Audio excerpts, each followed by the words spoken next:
If you want to help support our channel, head over to Patreon and become a VIP member today.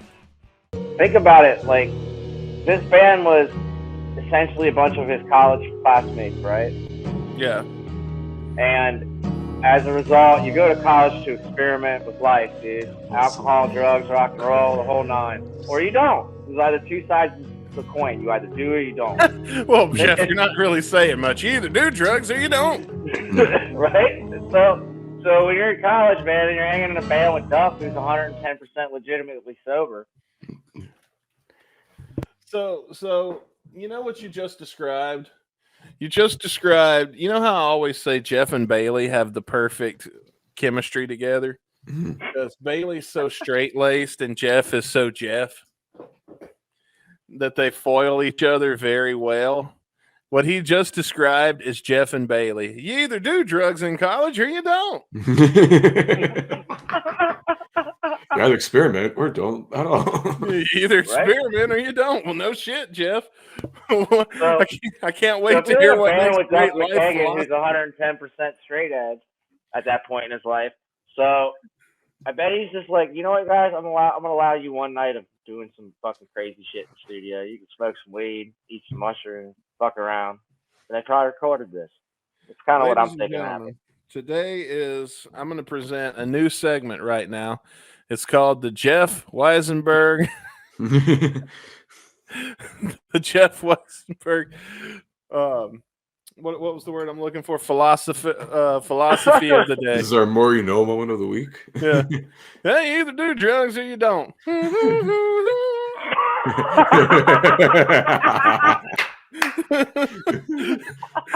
either do drugs in the back of a trailer 3 miles in the woods or you don't. I really wish I had the video to the more you know, and then we can make that a running bit. Philosophy from Jeff, and it's all just obvious shit. Sometimes it be like that. Shit happens.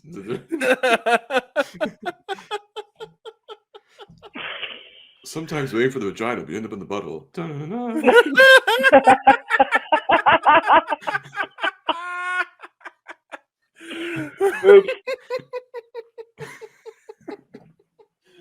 Oh man, this is great. My face hurts.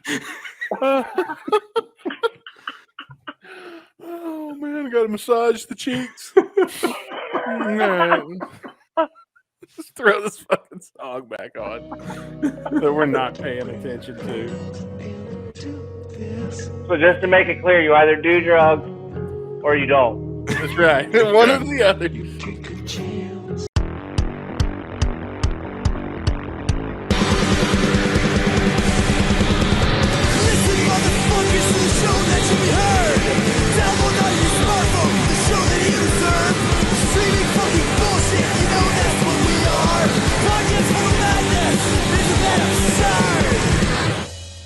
Look, it's like you can even tell somebody recorded this off a VHS tape.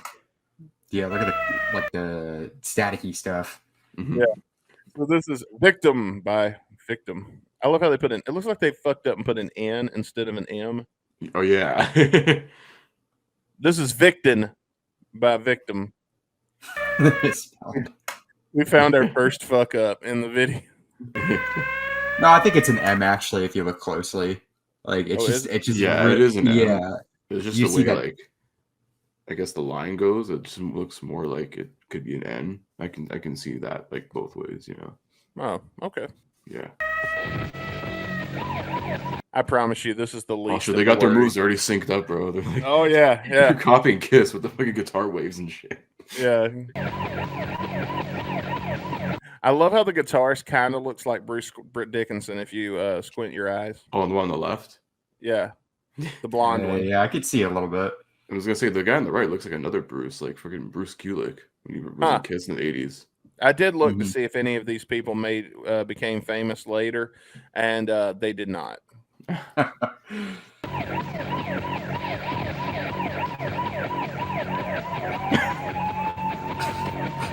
So I think is that siren going to turn off anytime soon? Hopefully. Marky Ramone on drums. I know, right? But I think a lot of what's made this popular on YouTube is the shittiness of it and the cringe. Yeah. Oh my god.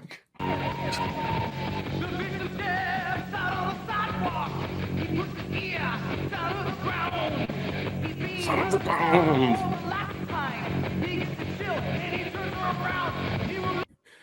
We got to get these lyrics. So, like, I heard the victim There you go, song. Caputo. Oh god. Let me look this up. Yeah, see if you can find them. That's a good idea. We'll get Chris to do it. We'll watch a little more Victim.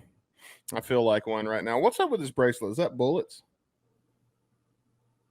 It looks I like he's think got so. bullets. Is it chains? You are a bad man.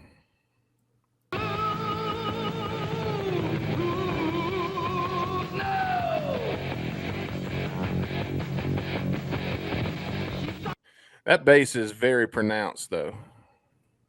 Yeah, it's very high in the mix. It's because the bass player owns the gear. No, it's his garage that they practice in. Yeah, I was gonna say this like reeks of just like local high school kids think they're like cool as shit because they're in a band and played like the junior prom one time.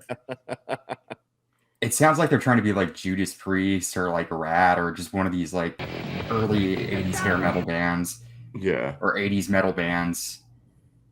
Yeah, they're trying to like bridge. It's like they have like the pop outfits of like, you know, like Van Halen. At least two of the guys here, at least the lead singer, even like the guitarist on the right here, kind of got like their Van Halen outfits going on. They're not like full on, looking like chicks like Poison, but they got like some of the glam inspiration there. But it's like, let's just put a Judas Priest sound on this.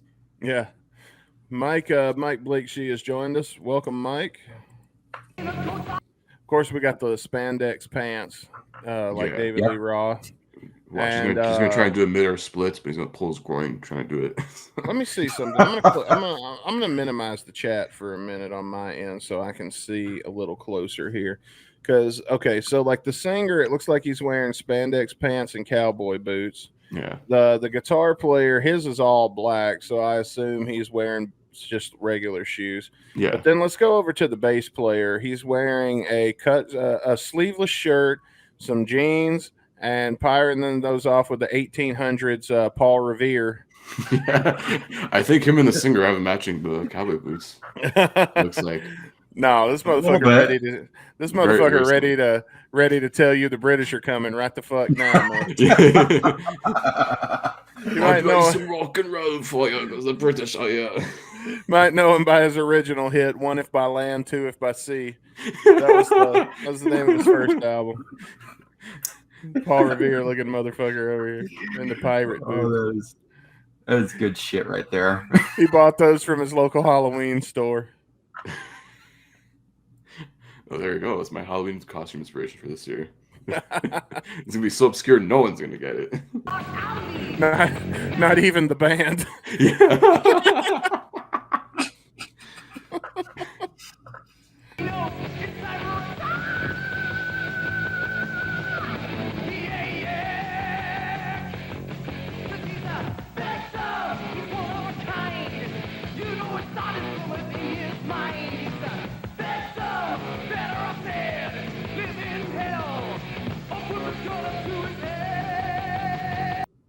Okay, so the song's about a victim who's a badass? Yeah, I couldn't find any lyrics for this anyways. This is so obscure, there are no lyrics. That's okay. I have a feeling we're not mixing it. So he's a victim. He's one of a kind, is what I heard. I'm like, wait a minute. So you're a badass, but you're a victim at the same time? Yeah.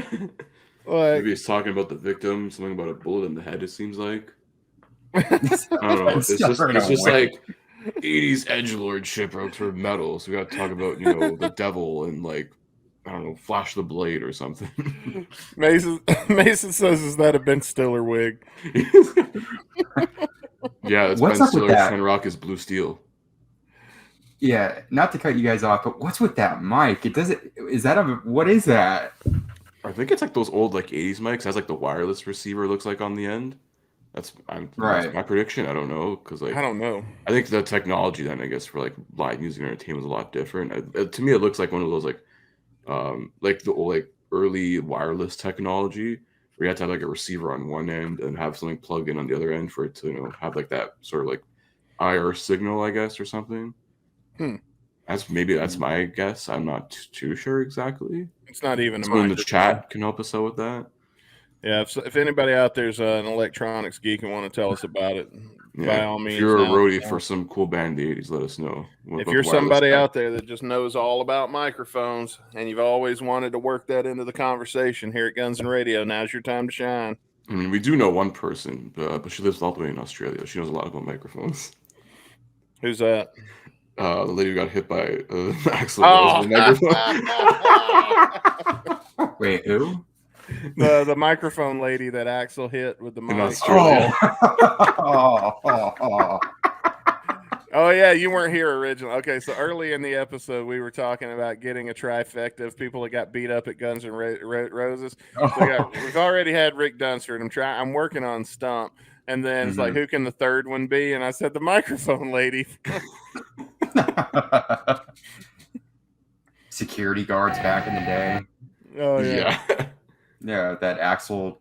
I think there was one show during the Use Your Illusion tour where somebody threw a hat to Axel, and he put it on for a little bit. He threw it back, and then I guess the security guard tackled the fan, and then Axel just jumped into the crowd trying to, because I don't know. I guess the crowd or the security guard was roughing up the fans.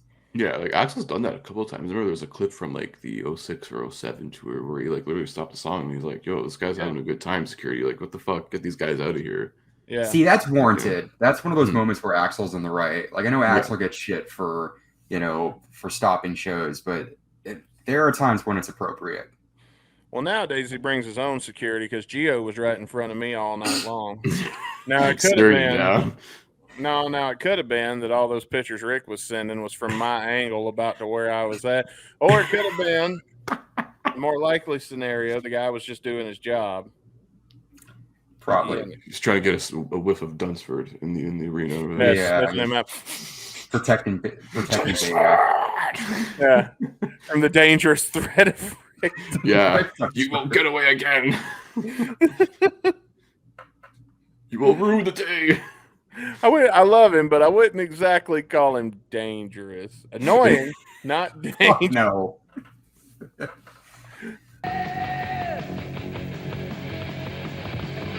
He's a victim. Okay, now I don't know how to play guitar, but I don't think where his hands are is where these sounds come from.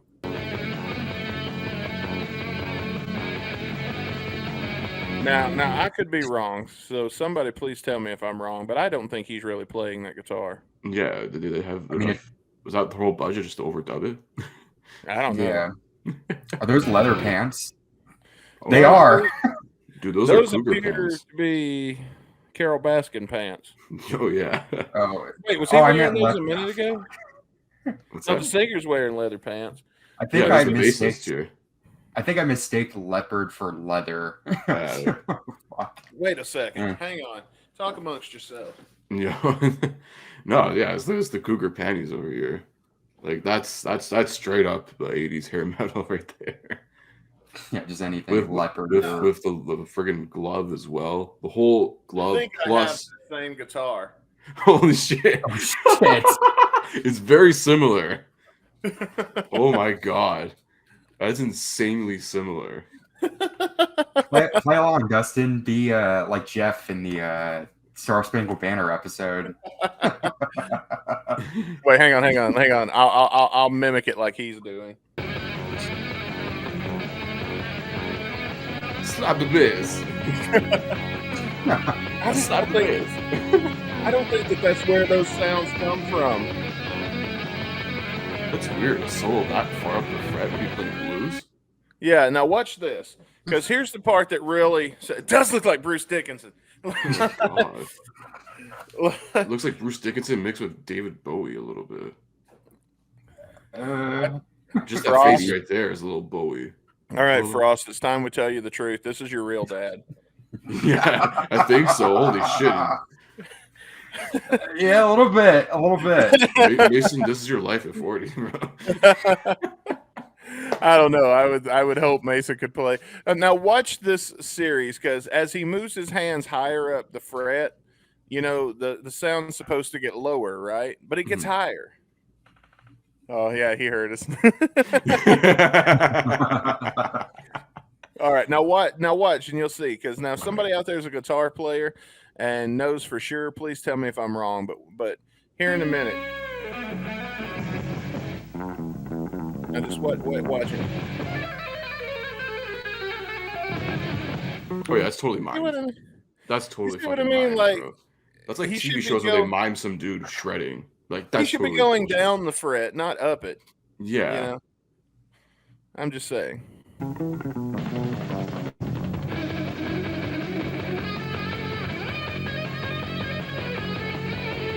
I can't tell though.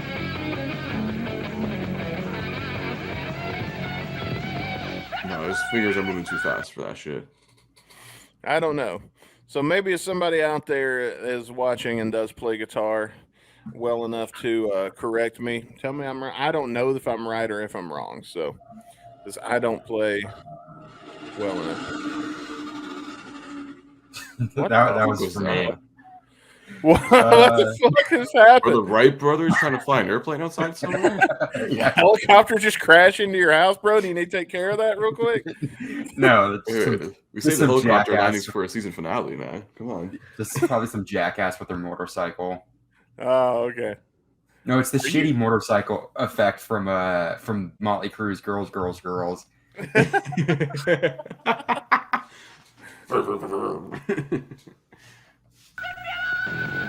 What do you think the victim should do? Go the fuck away. That's what the victim's the victim. They're either dead or severely traumatized. Oh, I thought he was talking about the band. My bad. Oh, the band, yeah, should just keep sticking to backyard parties and the odd bar mitzvah. Victim is available for children's birthday parties. Living whole, living pain. It's too late now, cause he's insane. So now the victim is insane. I guess he started a band. Yeah. Also, this guy's like falsetto pitches are like insane. It's like this guy like traveled further in time just to hear Michael Starr hit those kind of notes, and he like went back in time. He's like, I got to do the same thing. I'm noticing the boxes and the trash and stuff in the background. Yeah. Behind the guitar player. Like, dude, you couldn't clean out your garage a little better before you filmed this music. Yeah. And it's like you have two of the same sirens. Like, really? Why does it look like the entrance ramp at like the old ECW shows in the late 90s? Because it's production quality. Yeah. Mike says Bailey hit that like button, bro.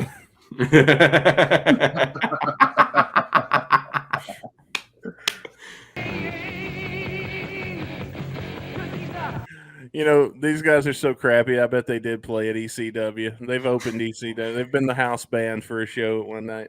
Well, I mean, if ECW stole their music, they wouldn't even know anyways. So that's an easy copyright lawsuit win for ECW. So. Oh, they probably don't know we're watching it right now. So. Yeah. Actually, if anybody was going to know that we watch their music on this show, it'd be Victim. Yeah. They're at the level to actually pay attention to us. Yeah, it's one of the guys secretly uploaded it like years ago on YouTube and basically just tracks everyone's IP address, whoever downloads or watches on YouTube. Yeah. You have a podcast? I don't want to be interviewed. we're totally coming back, guys. Yeah. It's probably the most exposure they've ever gotten. I know, right? Yeah. You're welcome.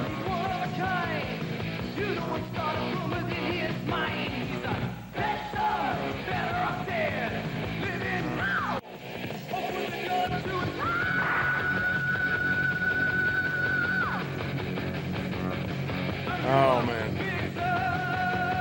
Like, the longer you watch, the worse it gets. I mean, at least they got some stage presence. I mean, you know. A little bit, yeah. But they're not just standing there, you know. Not, I mean, within the confines of the fact that there's probably a wall extremely close to each of them, so they probably don't have a choice. It's like one square room. They're shooting this with camera, and then they filmed the drummer again and edited him in.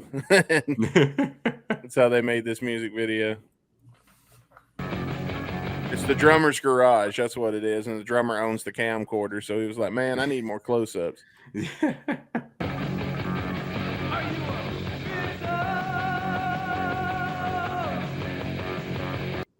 So is that what they're trying to call their fans or something? The victims? Yeah, that's an interesting fan club. Well, I mean, it's pretty accurate if you're a fan of Victim. Yeah. You are the victim. Yeah. The victim army. Yeah. Be a victimite.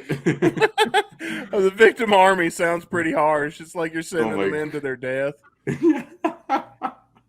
I think the Japanese used to do that in the 1940s. Oh, Uh, God. all the smoke in that place is their cigs. Yeah, they Yeah, couldn't pretty afford a much. smoke machine. Or their crack pipes. I don't know if they're smoking crack. Maybe I mean, it was dry the ice. 80s. I think if they were smoking crack, they'd have a better music video. They would have been playing Rick James covers probably. They're smoking crack.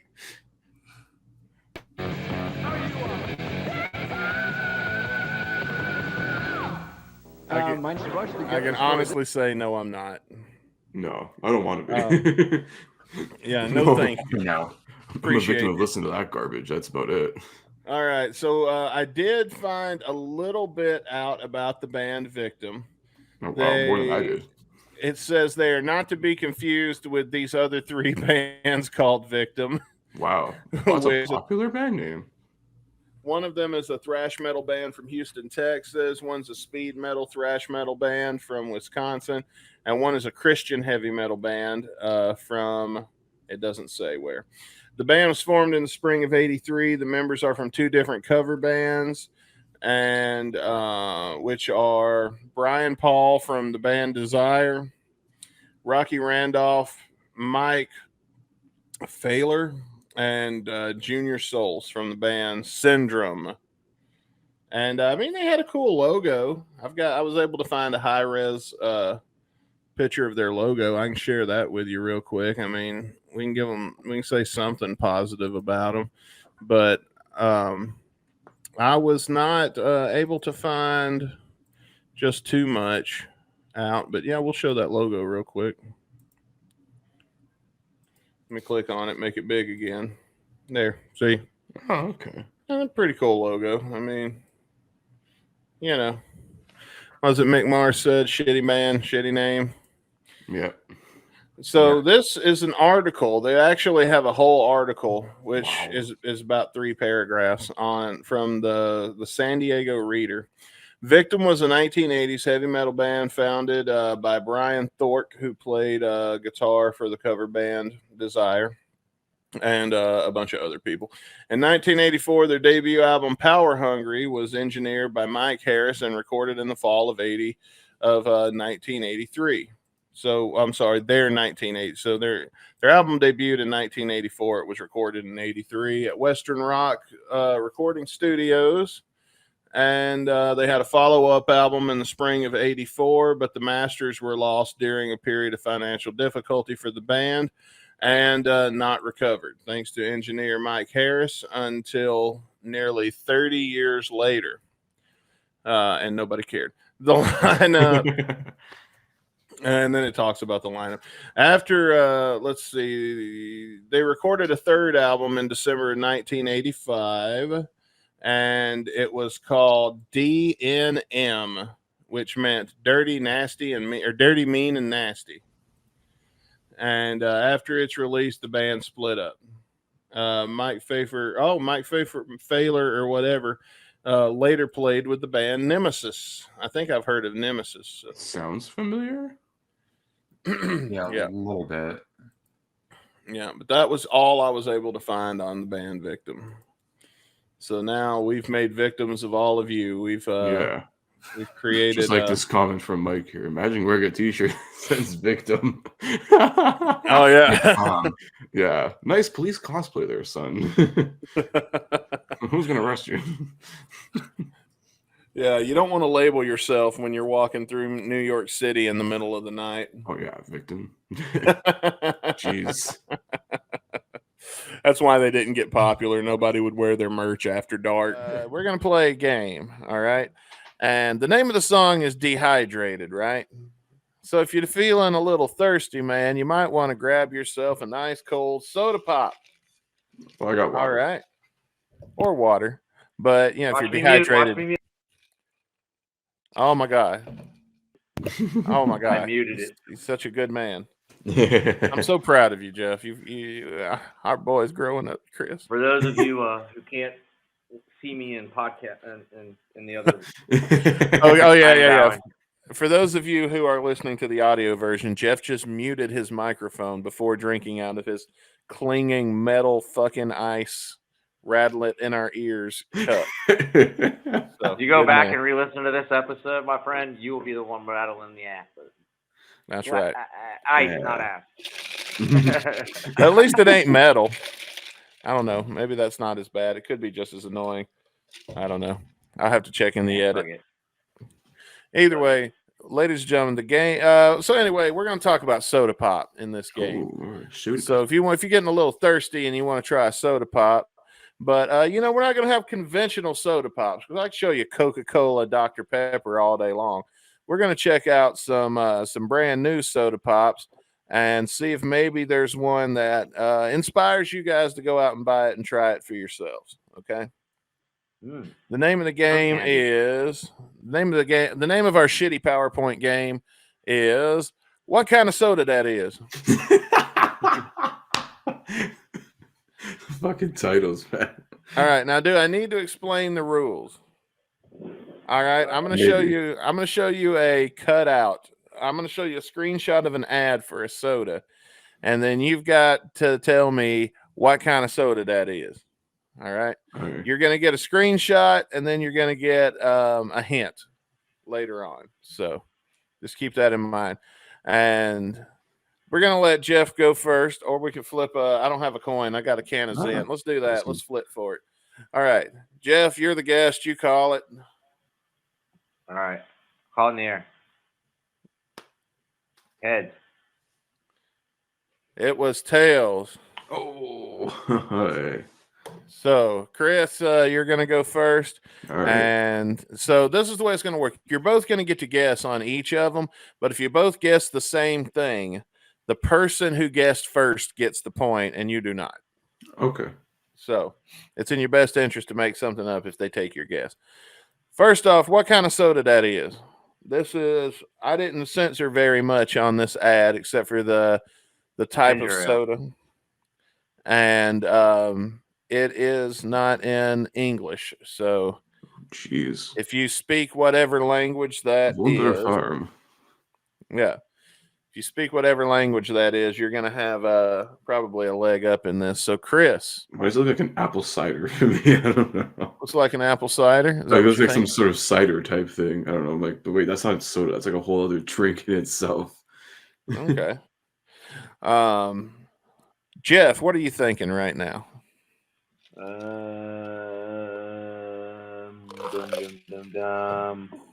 I am guessing, I guess, like a ginger ale. He's thinking like a ginger ale. Okay. That's probably the best bet. I'm going to tell you first off, you're both in the wrong part of the cosmos, but maybe this will help because I'm going to tell you this is a very weird flavor of soda. All right. So here's a hint. It may contain eggs. Oh, eggnog? May contain eggs, not guaranteed to. Make All it. Hey. So with that, we're going to have to speed along. I'm going to have to add time limits here. So, Chris, what are you thinking now? Let me ask you something, both of you. What kind of imagery are you seeing on the can? Because that's going to be a big clue here with this one. It looks like a ginger beer almost too. But what kind of imagery are you seeing? Like what kind of pictures are you seeing on the can?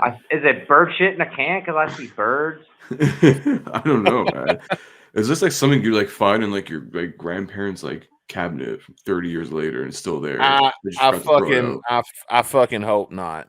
But anyway, Chris, what's your final guess on this? What kind of soda that is? It says it's going to contain eggs. What is it, like a fucking? Oh, I don't know, man. May contain eggs is the hint. May contain eggs. It was like a milk flavored soda. Milk flavored soda. Okay. I don't know. It said contain eggs. It's the closest thing I can think of. Okay. Chris says it's a milk flavored soda. Jeff, what do you say?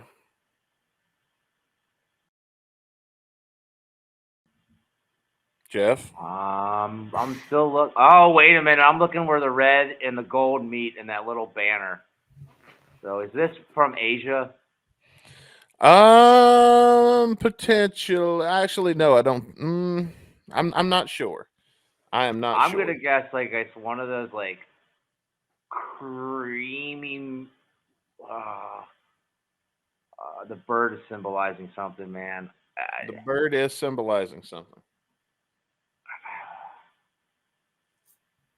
I give up, man. It looks like a ginger beer, man. He's gonna guess ginger beer. You're both wrong. All right. Yeah. This is Wonderfall's White Fungus Bird's Nest drink. And by the way, there's a website. There's a website that I googled the weirdest fucking sodas from, and we're gonna credit them at the ends. But let me read what it says. I'm gonna pull it up over here so I can read it better. Produced in Vietnam by a company called Wonder Farm, this soda provides all of the yummy thirst-quenching goodness of bird saliva in a can. Oh, and it comes in bottles. The soda comes complete with fungus floating on the surface. So, yeah, there's your hint. Eggs. It was like bird shit. Because a bird's nest, brother, contains eggs. When I said bird shit, I just guessed the wrong side of the end. It's coming out. Oh man. All right, so now again. Okay, so now you've seen how weird these motherfuckers are going to be. You kind of we may rein it back in with this next one. This one might be a little bit easier. All right. So, Jeff, it is your turn to get the first guess. This is it is from the brand Meat Maniac. And what flavor of soda? It's 12. Daddy is 13 ducats a fucking bottle. It is $13 a bottle. Yes, off Amazon. And somebody from fucking Hanna-Barbera is gonna fucking sue the shit out of that logo for Fred Flintstone. Ooh, pure cane Oh, it sugar. does kind of look like Fred Flintstone, doesn't it? I am going to guess that it is a smoked cola. A smoked cola? Okay. Yeah. Well, before we move forward, I'm going to say you're in the right part of the cosmos, maybe, sort of. But let's look at the hint. God bless Texas.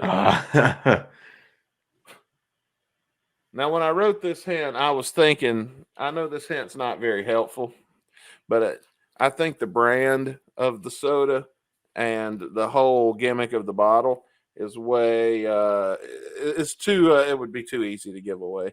But yeah, this was made in the great state of Texas, best state in the union. If you don't believe me, just ask them. If I'm in the right ballpark with smoked, I'm going to guess like a bacony cola. You guessing some kind of pork flavor? I'm guessing like some kind of pork flavored pork soda, like Primus. There you go. Bam! I'm guessing pork soda. All right. So when you say pork soda, guess. I'm going to have to ask you to be specific because of the different types of smoked pork. Are you thinking smoked pork? Are you thinking bacon? Are you thinking sausage? Are you thinking I'm always pork thinking fucking chops? Bacon. You're thinking fucking bacon. Okay, I'm always thinking bacon. I could be doing it doggy style with some chick and be like, God, I can't wait to have some fucking bacon. All right, well, Jeff's I love fucking bacon. Can I cook bacon on that ass? All right, Chris, what's your guess? You're going to cook some bacon on it. I got you. What do you think, Chris? I'm going in the meat direction, but since you're giving me the Texas hint here, it's going to be like oh man, I think it's going to be like something barbecue. Like barbecue pork? Pulled pork. Barbecue pulled pork. Wait a minute, time out. It says it says there's whiskey in it too, so this is a No. It says if you're looking for an adult beverage, mix this soda with whiskey. Equals yummy. Oh, okay, my bad. Yeah. So I'm going. Yeah, I'm sticking to my guess. All right. And actually, now I kind of want to try it if I'm right, like really bad. Well, you are right. This is Meat Maniac. Oh, nice. Look at that motherfucker. So, 1 point for Jeff. The caption says, if you're like most people, you stare into the fridge at the convenience store and think, why isn't there any baking soda here? Well, I'm not most people, so. Well, now I have there is. bacon flavored coffee, dude. Meat Maniac Really? Bacon Soda is produced in Dallas, where they know a thing or two about cattle and meat products. All right. So, Chris, you're going to have a chance to come back because you get first guess this time. All So, right. what kind of soda daddy is? Oh my goodness. Something from Japan. It's gotta be like something ridiculous.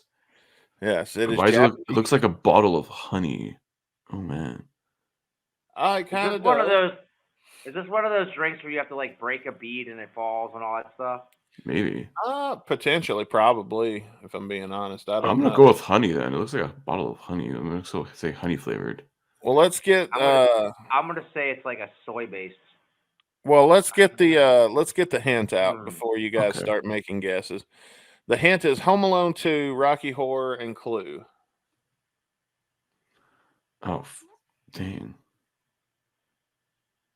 All right, so there's your clue. Yeah. Now, Chris, I'm going to need to ask you, what is your final guess? What kind of soda that is? Yeah, I'm trying to look at it. It looks like yellow. I feel like there's like honeycombs on there. I'm still going with honey. That's where my piss has been going when I flush it. Fucking knew where somewhere. Jeff's mailing his piss to Japan, and they're bottling it because the water quality is so bad that American piss. Coffee days pay well. All right, so Chris is saying honey. Jeff, what are you saying? I'm gonna say like a soy drink. A soy? You're thinking soy? Not like soy sauce. Not what's that other? Like soybeans. Like Soybean? protein drink. I think it's more of a protein drink, but it looks like those ones where you got a crack and the bead falls down and makes it flavor, or like put the carbonation in or whatever. Could be like a sake bottle, okay? You don't even know. Yeah. I think that probably makes sense because of the way that the bottle has that lip on it so that the bead doesn't go all the way down. Yeah, but Unless if you it's look, like a Gatorade thing, you know. And you just... Yeah, if you look real close, it looks like there is a bead. Like I'm zooming in, and it says like it looks like there's a little bead in there. Maybe that's some kind of filter. I don't know. But I have seen like videos on YouTube where you have to like crack something and it falls down, and then you shake the drink, and it's the same kind of bottling. So well, I'm going to say soy based. We used to sell these at Hastings before we went out of business. So, yeah, I mean, we didn't have this particular flavor. I'm going to say you're both wrong. Unfortunately, nobody's getting the point. Jeff was closer. This is curry based. Oh. This is Ramoon. Hang on. Ramoon. Either way, it's fucking curry flavored soda. Curry flavored soda comes us via the good folks of Ramoon in Japan. They offer an entire line of off of the beaten track flavors, including kimchi and wasabi. Ooh. And we chose their curry I would try soda. the wasabi. Yeah. So you just burn your mouth hole. Allegedly the easiest on the taste buds. Curry. Okay. So that one was curry, and we have two more. All right. Yeah, I would never put curry in that labeling together in a million years. Yeah. Interesting. I'm just showing you the product, man. That's all I can do. This is a Jones soda, and this is a special edition, fresh 12-ounce Jones blank soda. Jeff, you get the first guess on this one. From your first looking at it, what are you thinking? Steak and potatoes. Okay, you're thinking a savory kind of soda. Yeah. Okay. Well, let's get your hint ready, and let's go ahead and do the hint. The hint is this soda is so rare that you should be thankful if you get your hands on a bottle. I mean, it does say very rare in all caps with 2 exclamation points. That's why they're selling it for $6.99. Yeah, but I have never bought anything very rare for $6.99. Yeah, or for you have to move the decimal on the other side. For $26.99, you can get a 6-pack. So anyway, what are you thinking? Steak and potatoes, man. Jeff's going with steak and potatoes. I think that's the way to go. What are you thinking? I don't know. Judging by like consider the hint as well. Wait. It's either steak and potatoes or ham. Maybe ham. Oh. Which answer do you want to lock in, Jeff? Oh man, this one's hard. Before Caputo answers, I'm gonna we stay need with another- steak. I'm gonna stick with steak and potatoes. Okay. Just locked in. All Chris. Meat, I don't know, meat and too. potatoes, steak and potatoes, same thing. Yeah. To me, like I'm trying to just like get from the corners here of like the image is blocked out. I'm like, this looks like a Thanksgiving dinner. So I'm gonna go Ooh. Thanksgiving dinner. Okay. Well, the answer is, and I'm going to give this point to Caputo because the answer is turkey and Thanksgiving. gravy. Chicken gravy. Dude, he Ah, totally got it. He definitely got it. that's a like Thanksgiving dinner right there, man. yeah, it's Thanksgiving dinner, dude. He wins without question. So turkey and gravy. If you slept through Thanksgiving, fear not. Now you can enjoy some of the flavors of the holiday turkey and gravy soda from the Jones Soda Company. Now, if they just come up with mashed potatoes and cranberry sauce soda, we'd all be set. All right, Well, they got the you got the you got the you're main almost thing. kind of there. Mhm. You're almost there with cranberry juice. You just got to slowly pop it up and add a little bit of mashed tater flavor, and you're in there like Prego.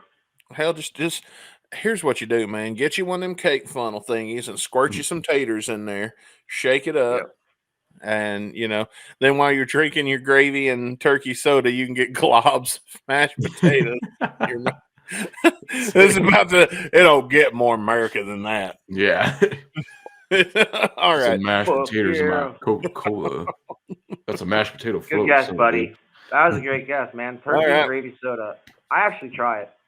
Well, we're 1-1, you guys. So this is the last one. So if one of you guys, this is the tiebreaker, it's the only tiebreaker. So if anybody's going to win, it's going to be on this one. And I believe it's Caputo's turn to go first, or was that? Yep. Yeah, Jeff went first last time. So it's Caputo's turn to go Okay. first on this next one. Before we get to that, though, if you remember, we did the last shitty PowerPoint we did, Who Mama Dad Is. Mhm. And I was re-editing that PowerPoint to make this, and I just wanted to re-include this picture of Wolfgang's mom real quick, Fucking Valerie Burnell.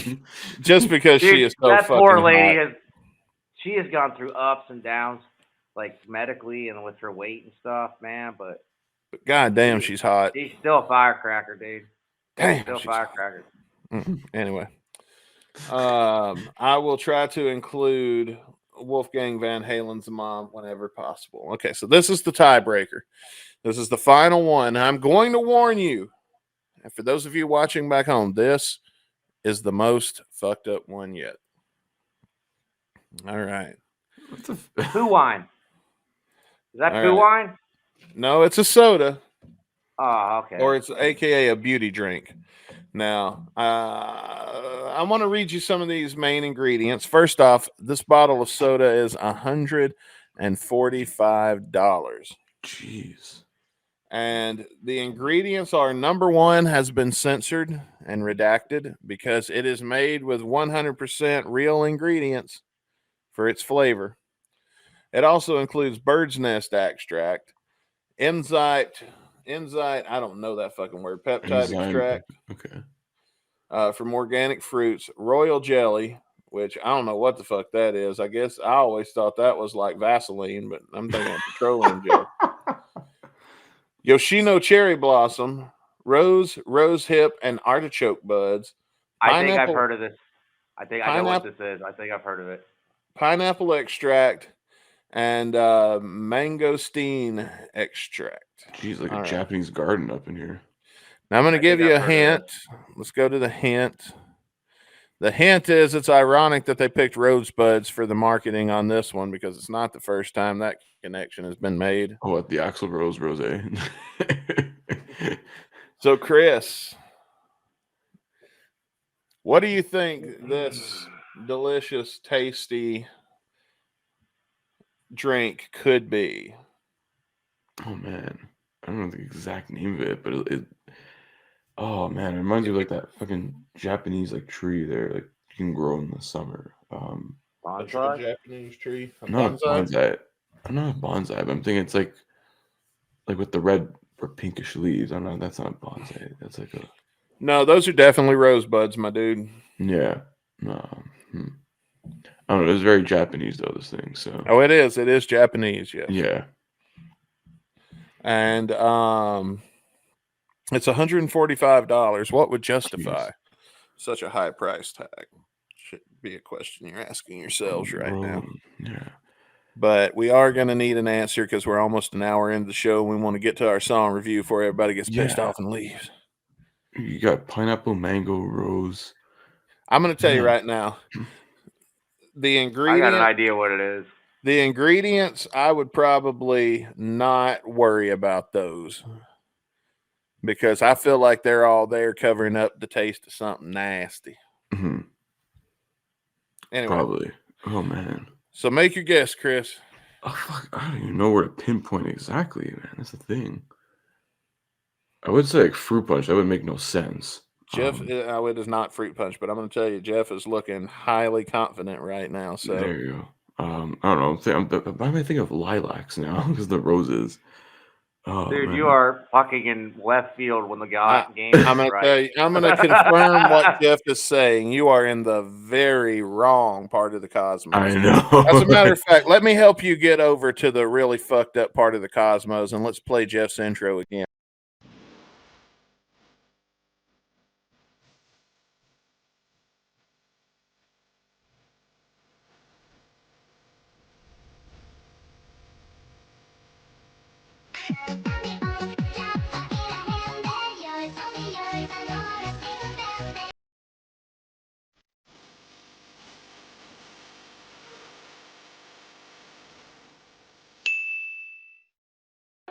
The more you know, man, replying at the end. Dude. Oh, I love how the more you watch it, every time you watch it, you see something new fucked up in it that you didn't notice before. Okay, now that man, you put more time and energy in on me than anybody has in the last 6 weeks. I am very flattered. So I gotta say about that. Now that I've put you back in the weird, fucked up part of the cosmos, think weird, think fucked up, and give me an answer on really this fucked up. I don't know. The only thing I think of now is pomegranate. So I'm going with pomegranate. Jeff knows it. I'm going to put it on Jeff. I'm thinking Jeff knows it. So you're saying pomegranate? That's the only thing I can think of. That's close. Okay. Well, I'm Jeff, totally way off. So, Jeff, is this that fucked up company that uses stem cells and sells you stem cells in a bottle covered with like wine for collagen and all that other bullshit? Is this like a beauty drink? Yes. Yeah, dude, I've read about this. So where are they Essentially, getting? they're taking stem cells from babies, dude. Not from babies, but you're or old people. I don't know where they're getting them, but it's fucking stem cells. What flavor of soda is this, Jeff? Are you going with? I don't know the flavor. I'm gonna go strawberry. You're going. I have her. You're going strawberry. After all that, you're going fucking strawberry. You have to cover it up with something. You have to cover it the fuck. Am I right? Is this like a beauty drink? Oh, you know what? Neither of you get this point. I'm not with either of you. But goddamn, beauty drink. It's like what? Jeff. Okay, this is what happens in a ball game when you're losing and your quarterback runs almost to the touchdown line, and with an inch away, he like sprains his ankle and doesn't make it, and you lose the game. That's exactly what just happened. Jeff was touching it. He was dancing all the fuck over it. I was 100% convinced Jeff was going to get it right. This was placenta. Oh, damn it. Oh, but I was in the ballpark, man. I've heard about this shit where they like it's stem cells. It is. Okay, it is 400. I get an A for effort, man. Milligrams of pig placenta in the form of stem cells is where they get the placenta flavor that they're providing. It's essentially like a collagen treatment. Well, I got the first letter right, so. I mean, that's what I'm saying, man. Jeff was right there. He was dancing all over it. I wanted Jeff to get this so bad. And then he goes, strawberries. And I go, fuck. Really? I didn't know that was what it was flavored with, but I knew what the fuck it was about. Okay, I'm gonna read this. I'm gonna read this from the article I took this from. It says, "You read that right. In Japan, some folks are convinced that soda made from the afterbirth of an has an unrivaled health benefit. We're not You don't sure remember how, the hippies in the 70s and the 60s cooking placentas and eating them after their friends Yeah. gave birth? Yeah, I heard same that. Yeah, that's fucking probably while idea. they're on PCP. Yeah, that's No, this still was like a big thing fucking- with the hippies in the 60s and the 70s in the States, dude. They do it all the time. It's fucking disgusting. I would agree. And That's if why you've done that, the you are- hippies were even like, oh man, maybe we should stop doing that barbaric bullshit. Yeah. So and instead we'll also stop clipping our boys' penises. yeah. Now we also want to give special thanks to the website that I took these from, Colorado's Best. You can read the full blog of all 10 unusual soda flavors that they talk about at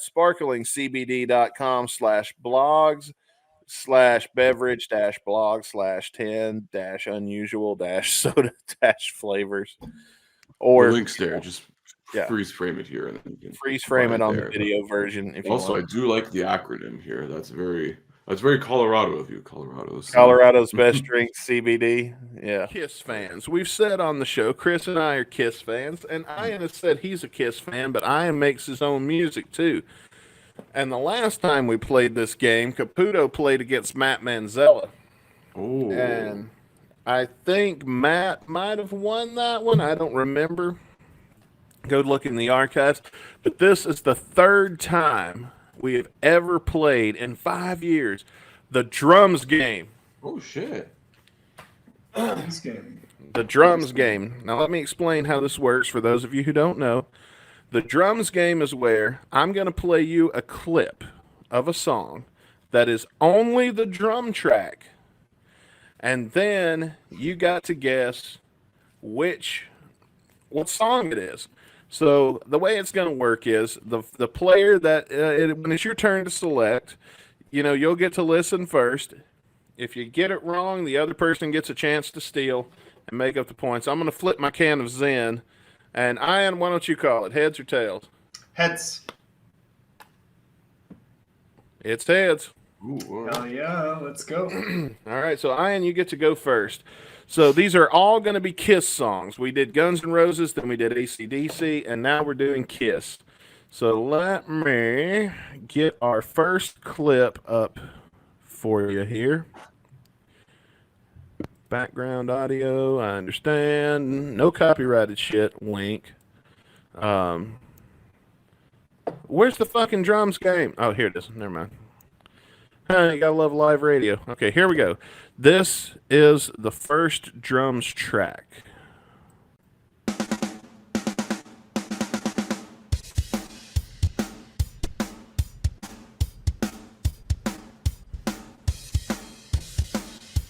Okay, that's easy. All right, you ready? You ready to guess? Yes. What do you think this one is? It is Love Gun. All right. Chris, would you like to also make a guess? And if Ian is wrong, then you can steal. I was going to say the same thing. I'm pretty sure it's Love Gun. So Okay, so you're going to agree with him. So, all right. With that, let's reveal the answer.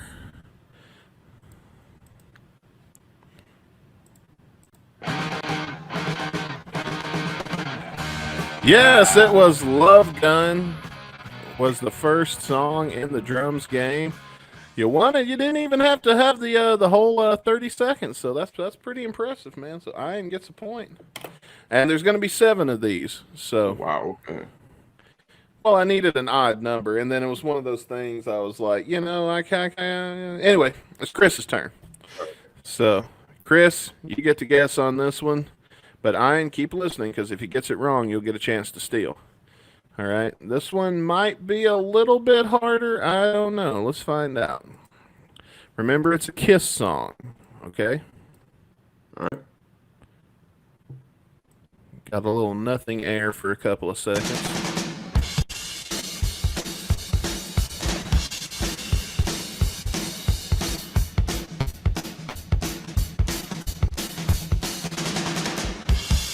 Here, pause that. All right. You ready to make a guess? The closest thing I can think of is Detroit Rock City. All right. Ian, do you have a different idea? It's the same. I would go for the exact same. Especially the last bit gave it away, I think. Okay, so with that, let's go ahead and let's get the background audio ready for the reveal. And here we go. What was the answer? It was Detroit Rock City.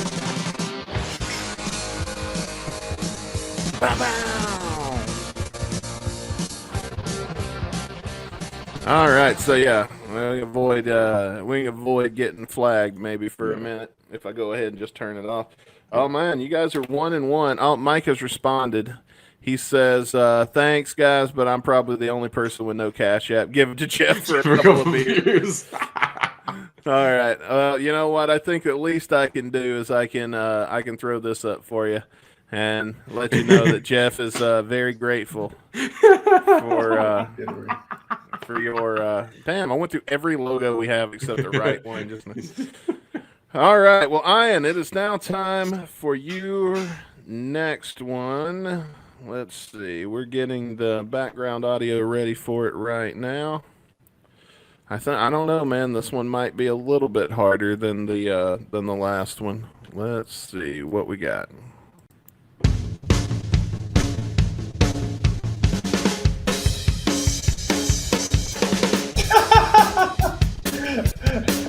Oh, Harder, eh? All right.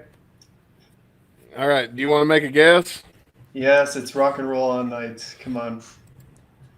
I don't know, man. Let's find out. Chris, do you have a have a steel guess? Same thing here, man. I think me and I and Trey knew at the same time. Just click. I was like, yeah, that's rock and roll, right? Oh no, I don't know. It's a little bit harder. Okay. Yes, it was rock and roll all night. It All seems right. like we know Peter Criss better than Peter Criss himself. You know, this is the most points ever scored in a drums game. This is the what's the word I'm looking for? Known to be the hardest game that we play on here. But the Kiss version is actually doing better than you guys are doing better in this one than anybody did on the AC/DC or GNR versions. So. I remember the GNR one that we did in the first season. I remember. Then again, I was against maybe, I guess, lesser competition. But I remember killing that one. So. Yeah, I think the drums game is the only bit we do that predates COVID. So. Oh yeah, that. Okay, Caputo, you're up next. All right. All right. Now this ought to be a really hard one, so pay close attention. Alrighty.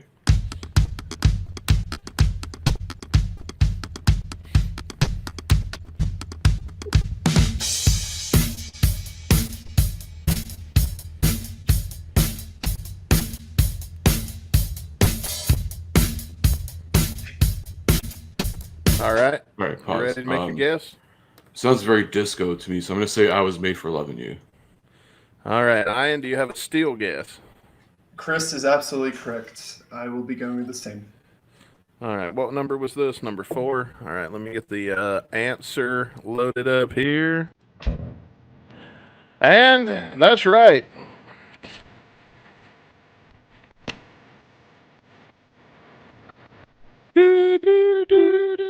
Okay.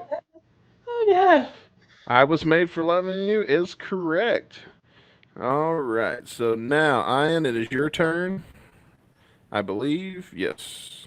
Ian gets the odd numbers, that's right. So let's get track number 5 of the drums game pulled up. And let's see if you can guess what song this is.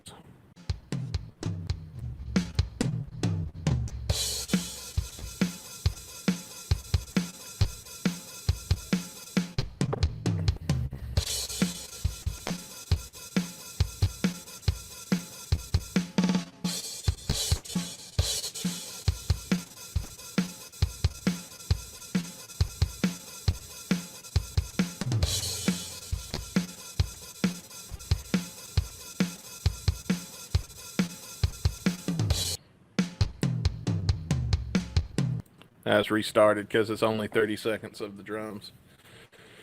Oh, We finally got a tough one. Holy shit. This is tough because the drums are programmed. They're not the actual track. I think it's the track, isn't it?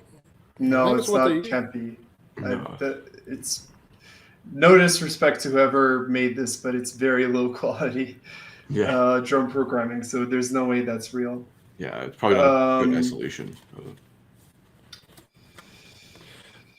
My best guess is Strutter, but I don't know any better. Chris, what are you thinking? Oh.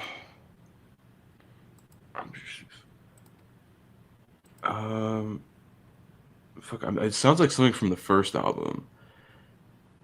I don't know if it's Strutter. To me, it sounds like. Oh, what's that one song? Oh, I think it's Kissin' Time. I think is one of the ones from the first album. I'm gonna go with that. All right, I'm gonna hit play and let's see.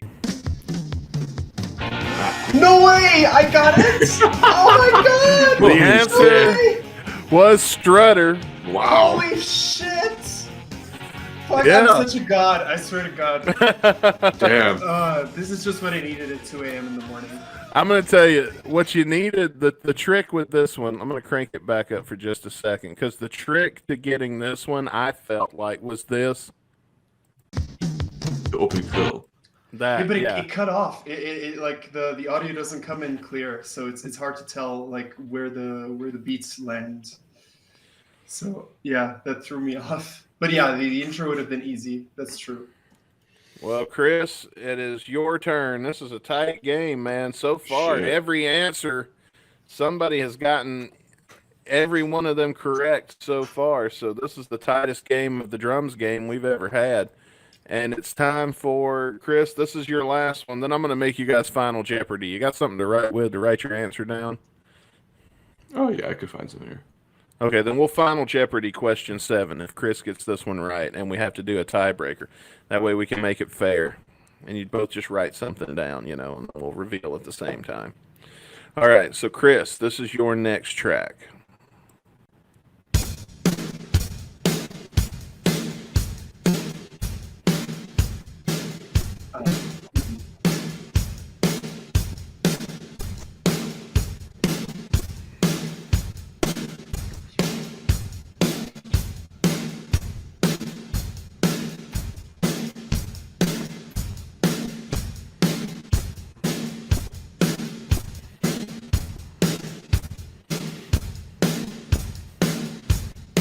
Just the same beat. I was It gonna doesn't say, I'm progress like, from there. it sounds like 4 different Kiss songs. It's easy. It's easy. You have lost this one. I'm getting the points on this one. Oh, I'm trying to like do like a process of elimination here. Would you like a replay? No, no. If Ian agrees to let me replay. I only would fair. also agree to give him a hint if that is allowed. If you think you know what it is, I will Yeah. let you give the hint. That way, if your hint is incorrect or one way or the other, I can't, because I didn't right. write any hints down. That would be All right. So the intro to the song is just drums and vocals. Oh, fuck. Oh. The rest of the instruments come in later.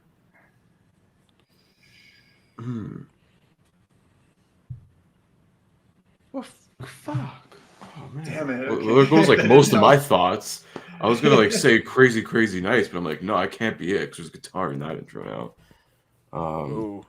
Crazy Nights has a more complex drum beat. This is a very simple, straightforward beat. Yeah. Fuck. Would you like the replay? Fuck it. Yeah.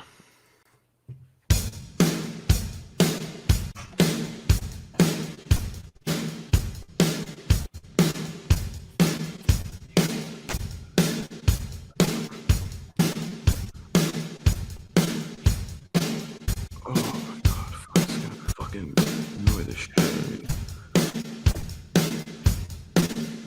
me. Not for long, because I'm going to tell you in a minute. Oh man. Oh dude. Damn it. I was gonna say, oh yeah, it's just drums and vocals. It can't be fucking Beth, so that's off the table. Okay, hang on. I'm gonna play. Does Beth even have drums? No, you know, I don't think so. I almost did that as a joke to put in bed, and that was just gonna be us being quiet. Genius. Should have done Oh it. man, I don't know. Fuck. Such a good bit. Name a random Kiss song, Chris. If you don't know, just make a wild guess. Okay, it's not Crazy Nights. It's definitely not War Machine. Why was I thinking of I Like It Loud? But that's too slow paced, that one. That's a whole different beat. No, yeah, that's I don't know. Why am I thinking of Creatures of the Night for some reason?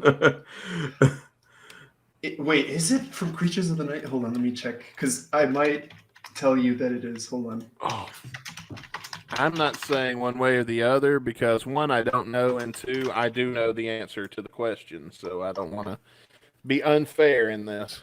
What about shit, you it's guys, not. chat? All right. Mike Blakesley says he's introducing the band. Yeah, that's not. You know what? This would be a good track to play. Just this drum beat. While I was like, on my left. yeah. Honestly, I already know I'm wrong, but I'm just gonna say Crazy Nights. Whatever. This would be All a right. good song to go into after they've introduced the band. Like on my Sure. left, we got this guy. On my right, we got. to the right, it's my best friend. Yeah, and then you play, and then you go ahead and play this song. Yeah. So you said it is off of Crazy Nights, No. or it's not. Wait, is it? No, I can't. No, I was gonna say it's not Lick It Up either. Fuck that. Lick It Up would have been a better guess, I would say. But Yeah, I you know don't what? think that's right. I don't think it's right either. Because I was like, wait a minute, there's a guitar in there. It's I a do fast. need- It's got a faster hi-hat rhythm. It's like this is like straight 1, 2, 3, 4. That would be more like 1, 2, 3, 4, 1, 2, 3. We do need a final guess, Chris. Whatever. We'll you know what? Let's go Lick It Up then. I'm wrong, but I'm just gonna say Lick It Up. That's a good guess. What are you gonna say, Ian, for the steal? Do You Love Me? Oh, Do you son love of me? a bitch. Okay. Wait, that starts Here with we a guitar riff in there. Oh man. Okay, so That's a this is deep cut. answer number 6. Here we go.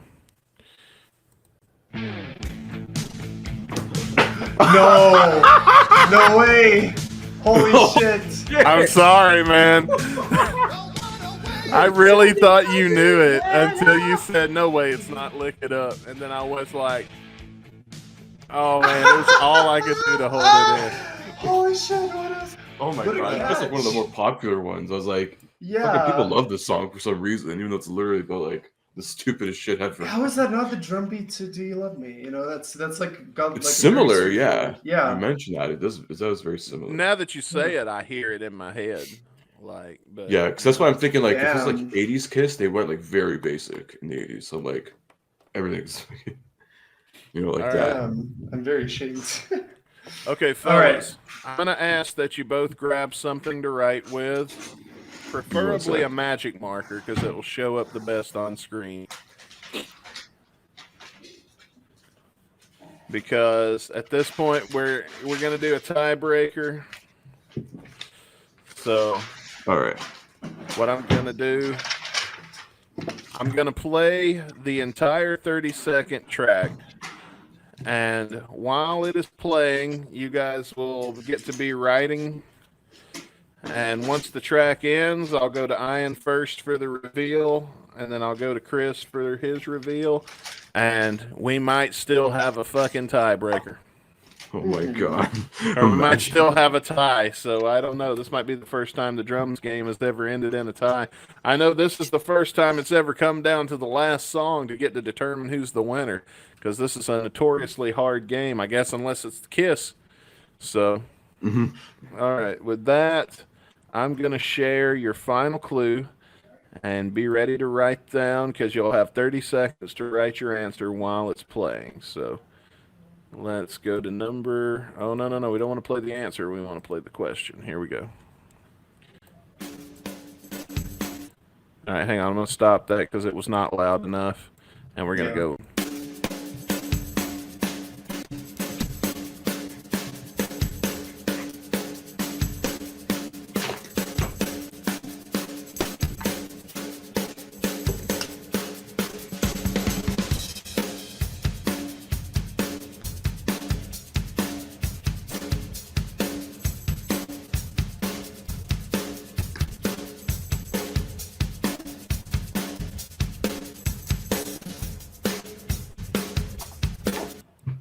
And there we go.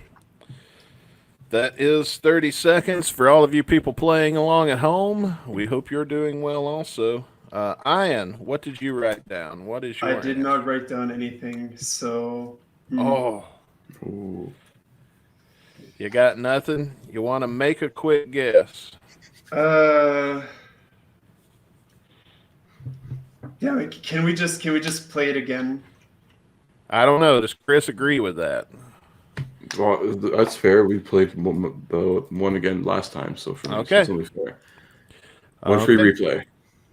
All right, I will replay it one more time. Let me get it loaded back up here.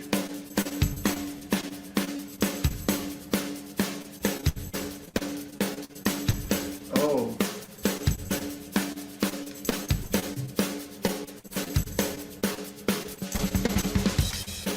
Okay. I think Ian has an idea. All right, stop it. Let's show our answers. Okay, Ian, what do you have for your answer? Rock bottom. Okay. Okay. Okay, that's a good guess. Chris, what do you have for your answer? I went with Shout It Out Loud. Shout it out loud. Damn it, that would have been it. Fuck. Tambourine, that first second, like, fuck, was like, woke in me. I was like, It God sounds damn, like the bit from Rock and Roll All Night also. a little bit. Yeah. Oh, it kind of does, doesn't it? Anyway, let's play the answer clip and let's find out who won the We already know the game. who won. Yeah.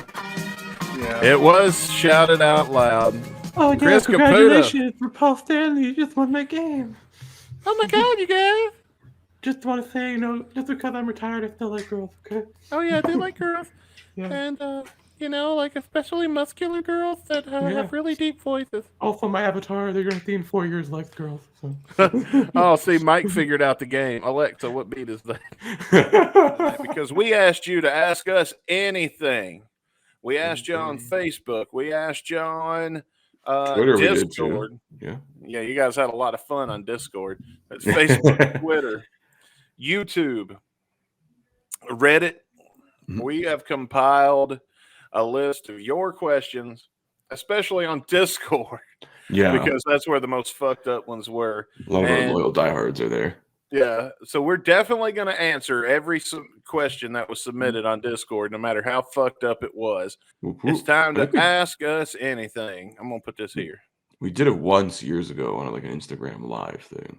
Yeah, before we were live every week, we did a special one night only live thing, AMA. Yeah. And we had a lot of fun with you guys. And some of these questions are repeated, but that's okay because I think that footage is lost. Yeah. So no, it's gone now, but yeah, I don't know where the fuck it is. Anyway, we asked you guys in Discord.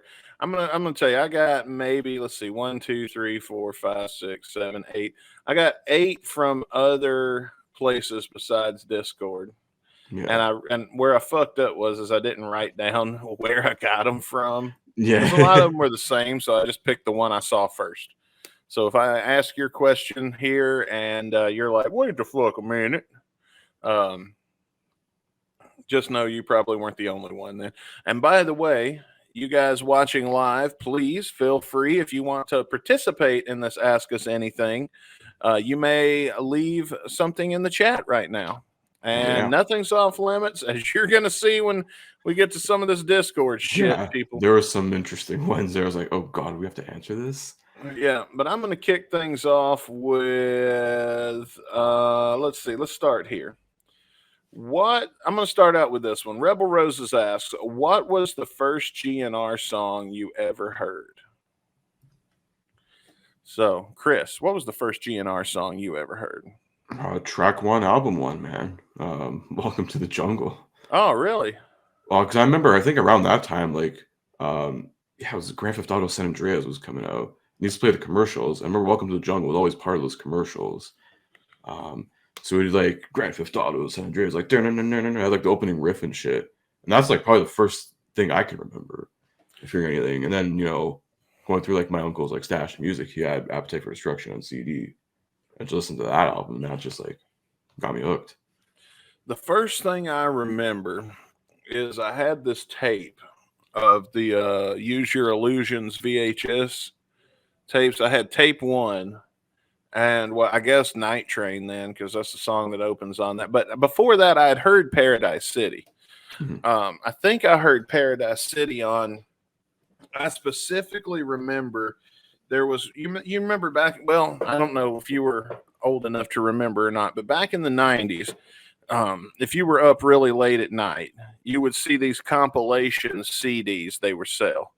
That would be still like did that even in the early 2000s. Yeah.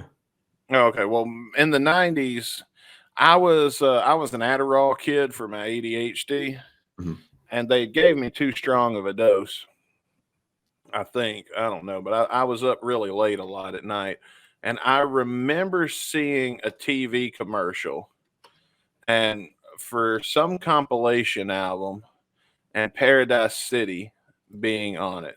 Because I remember really liking that song, but I didn't click together that it was Guns N' Roses yet. But I don't know if that happened first or if Jeffrey gave me the tape first, one of the two. But I don't remember what order those things happened in. So it's either Night Train or Paradise City, one of the two. I've got it kind of hollowed down to. The first song I ever heard him play live in person was Chinese Democracy. So. How about you? Welcome to the Jungle. Same yeah, answer. because I saw him in 06. I think they're still opening with Jungle in 06. Okay. So I probably would have been. Yeah, I would probably say the same thing. All right. Let's see here. Let's do a fucked up Discord one. Franz says, our buddy Franz, he says, when was the first moment you realized your parents had to have sex for you to be here? Were you grossed out or morbidly curious? Well, you can blame sex ed class for that. I don't even remember. Fuck, that was probably grade 7. Or 8, it was probably like 13. Oh, man. Did you ever walk in on your parents fucking? That's one of the worst things that can happen. Thank God I haven't. Jeez. Yeah, well, that happened to me. That's fucking nasty. I think mine gave up after I was born, so who knows? Blah. Making me gag right now, just having flashbacks. Yeah. I'm getting a cold sweat. That's the good old days, man. We used to laugh at the word vagina. Now it's like, grow the fuck up. Ha, fallopian tube. Ha. Here's a GNR related one from Discord from Sheriff Ian. Which it's just Ian on here, but Sheriff Ian in our Discord. So the sheriff. Yeah. Slash on the mic or Axel on guitar. I guess he's saying, what would you, if you had to trade one of the two, would you rather put Slash on the microphone or Axel on the guitar? Oh God, Slash would not be able to sing for shit, honestly. Even hearing him sing drunk on those few times where he has to do it live. Yeah. He goes, kind of like, well, he starts sounding like Andre the Giant in The Princess Bride, honestly. Like, that's how fucking ridiculous he sounds.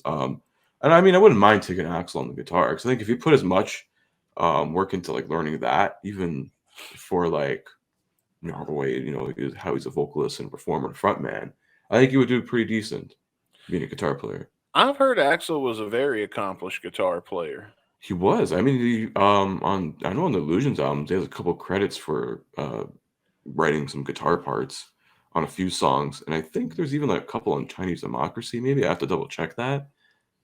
Maybe. I wouldn't be surprised. Like he recorded something and said, you know, gave it over to Buckethead or somebody and was like, "Do this your way," you know. Yeah.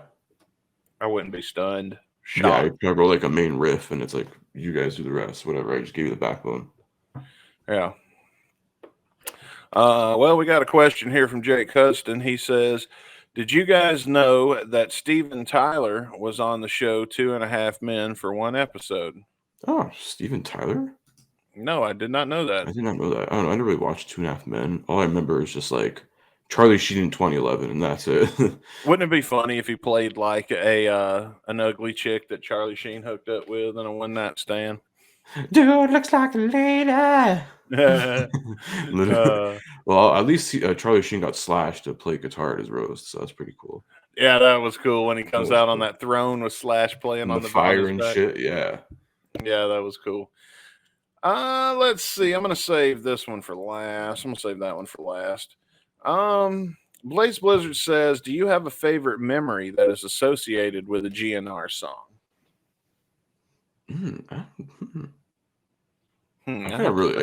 Yeah, we'd have to really think about that. I've got a favorite memory associated with a concert. Like, I know what my favorite concert was, which was Appetite for Democracy. And that's not just a cheap plug for an episode coming in the next couple of weeks, actually, because we're going to be taking a break from our normal shenanigans to watch Appetite for Democracy and one of our upcoming episodes. More on that later. And I think probably one of my favorite memories would probably be, I don't remember the song, but it was in Vegas at Appetite for Democracy. DJ Ashba came out with a bottle of Jaeger. This fucker used to drink the shit out of Jägermeister when we were in Vegas. Like, I sat at the bar with him for like an hour, and that was all he had was Jaeger bombs. He'd buy two, he'd give me one, I'd sip on it, and we'd shot the shit. Yeah. Well, then they're playing, and he brings out a bottle of Jaeger during one of the songs, and I had a cup because I bought a beer, and I had him going, "Hey, DJ," and I put my cup out, and he poured Jaeger in it, and I drank some of his Jaeger. That was a pretty cool memory. The night Axel randomly reached down and shook my hand, that was cool. He did that. I've never seen Axel do that very much, but that night at the show, he reached down and he shook hands with three people. It was me, Rick, and a girl named Megan that was with us, and that happened in Atlanta, Georgia, at the Tabernacle, I believe, if I remember correctly. So that's a cool memory associated with it. If I had to pick one associated with a particular song, well, one night at wrestling, I sung a parody of Paradise City called "Take Me Down to Columbus, Mississippi," or "Don't Take Me Down to Columbus, Mississippi, because the grass ain't green and the girls ain't pretty. Won't you please just take me home?" I remember this is all the lyrics I remember. "Redneck Hicks is the only thing I can see. You've all got brown teeth and a gum disease. Might touch a woman one day, but she won't touch you for free. You're 40 and you live with your mom. Get off your ass and go get a job." Hey, it's effective. It works. Or the night me and Rick got hammered on Night Train while listening to Night Train.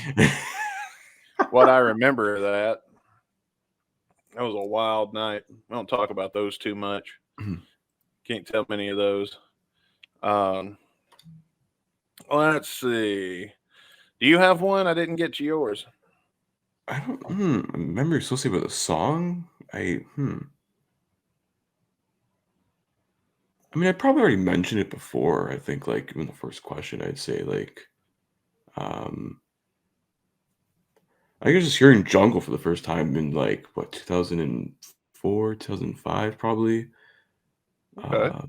Being, like, literally 9 or 10 years old, I'm like, okay, this is some shit. I mean, there's that. I remember, like, I'm trying to remember, like, I know I saw them in 06. I don't really remember much of that show, unfortunately. I know I still have, like, some bootlegged ass audio from it, but, like, it's not that great. So I always usually go back to the show I went to in 2010. That one I always hold pretty near and personal to me, I'd say. The 2010 show? Yeah, that was like, what, a year and a bit after the album came out. They started that tour finally. That was fucking awesome. I wish I fucking had my old BlackBerry. I took videos and stuff. Even though it was up in the 300s. But yeah, I had another experience of waiting for Axel to fucking show up. You actually got to sit there and wait? Yeah, I was like, what the hell's going on here, man? I didn't get that deep into the lore, and I'm like, after I'm like, oh well, I just got Axel. Yeah. It wasn't too late though, so it was like 10:30, but then it's like shit. We gotta catch like the subway before the last one leaves at like 12:50. 10:30, motherfucker! I waited on this bitch till 1 a.m. one night. The opening act went on at 7. Oh, was it 10:30? It's probably like 11, I think. It was 10:30, 11 or something. And we got through at least like an hour and a half from the set, and we're like, "Fuck, we gotta go catch the subway before it leaves." The last one leaving in like 5 minutes. This motherfucker had us almost 1 a.m. before he ever took the stage. The opening act went on at 7 and was done and played a 45-minute set. And then we waited and waited and waited. You only had one opener, or at least I had two. No, we had one, and it wasn't even a good one. Well, it was a good one, but the crowd ate them alive. It was Adelita's Way. Oh, and dude, poor Adelita's Way, man. They got ate alive by that crowd. yeah. Every time I've seen them open for GNR, that crowd eats them alive, man. And they're a good band. That's the thing about GNR, man. It's like, and the fans and shit, is like they fucking tear into a really good band sometimes. Yeah. Tony Speed, this is a Discord question. Tony Speed says, if you had an uncle named Jack and you went horseback riding with him and Jack had trouble getting off a horse, would you help your Uncle Jack off? I'd fuck the horse. No, I'd throw them both off a cliff. There you go. Let's see. Cut of the Jib, a.k.a. the rabbi, says, he's got a couple in here. If you had to nuke one state in the United States and annihilate everyone in that state to save the rest of the states from nuclear disaster, which would you choose? Oh, fucking stuff. I don't know. Maybe something either like Montana where nobody lives. What's one of those desert states that nobody lives in? One of those. There's only two to mind. I guess New Mexico. Where you're gonna wipe out all the aliens. Oh, at Area 51? Yeah. I don't know, man. This might cause a chain reaction with some of that UFO technology they got buried at Area 51. True. World War III is going to blow up the whole world. That's right. Or one of those tiny states like Rhode Island. But what's bad is it's like it's little bitty. It's like the size of my neighborhood. The population is so dense over there that you'd probably get more people than you would nuking like a Montana. Or probably one of those states you don't think of when you think of where would I like to go visit when I come to the U.S. Yeah. Probably one of those states that never even think of. Or that's a tough one. I don't have any I particularly don't like. I mean, there's towns I don't like the city of Belmont. Like if I could just evacuate, fuck Belmont. If I could evacuate 10 people from the area and then just have the earth swallow it whole and take everybody with it, I probably wouldn't even use all 10. I don't know. Yeah. So, yeah, we got 10. We got 10 nukes in this situation, or no, 10 people. I would like. Oh, if I could get rid of Belmont, but evacuate like 10 people, I might not even use all 10. Because right now the escape pod, bro. I'm only thinking of 5 off the top of my head, but yeah, we'll have a lottery for the rest. Oh man, there's at least like 5 states I'd want. Oh, my instant reaction is always like Florida, but I'm like, wait a minute, it's actually kind of nice weather, and I maybe would want to go back there on vacation. Oh man, hey, looky here. I have no idea how to pronounce that. Augers audio cult. I'm gonna say Augers. Augers Audio Cult says, "What's up, guys? I just joined the Discord. Oh yeah, welcome. Thank you for coming on board. We're happy to have you. Man. Yeah." And if you come up with a question you want to ask us, let us know. But this one comes from Dead Horse Rider, and it says, which song do you think is the most overrated? I guess they mean the Guns N' Roses songs. Because I did say for a Guns N' Roses podcast. Mm-hmm. Which song do you think is the most overrated, Chris? Underrated. Ooh. Underrated or overrated? We'll do both. Let's start out with underrated since that's the question that I don't remember the name now. I backspaced out of it. So Dead Horse Rider, I think. Dead Horse Rider, yeah. Yeah. What Oh, so song this do guy you think? wrote Dead Horse. Are you Axl Rose, bro? Is he Dead Horse strapping? is underrated. I never hear Dead Horse on the radio, and it's one of the best songs. Yeah, well, you only really hear like the singles. I mean, Yeah. even just looking, I saw somewhere in the Guns N' Roses subreddit, like the most streamed songs on Spotify from the band, and Mhm. like surprisingly, there's only one Chinese Democracy song. This I Love. I was like, really? Yeah. So let me think. Underrated songs. I know you don't like it, but I think Riot and the Bedouins Okay. is a very underrated song. I Mhm. love Riot and the Bedouins. Have we even reviewed that on the show yet? That's one of the very few Chinese Democracy songs we haven't gotten to yet. I think Yeah. there's like one of like 4 or 5 that are left in that area, in that album. Yeah. If I'd say like let's go album wise, and we'll count Illusion as one. Okay. Underrated on Appetite. For me, it's Think About You. Yeah, I would agree.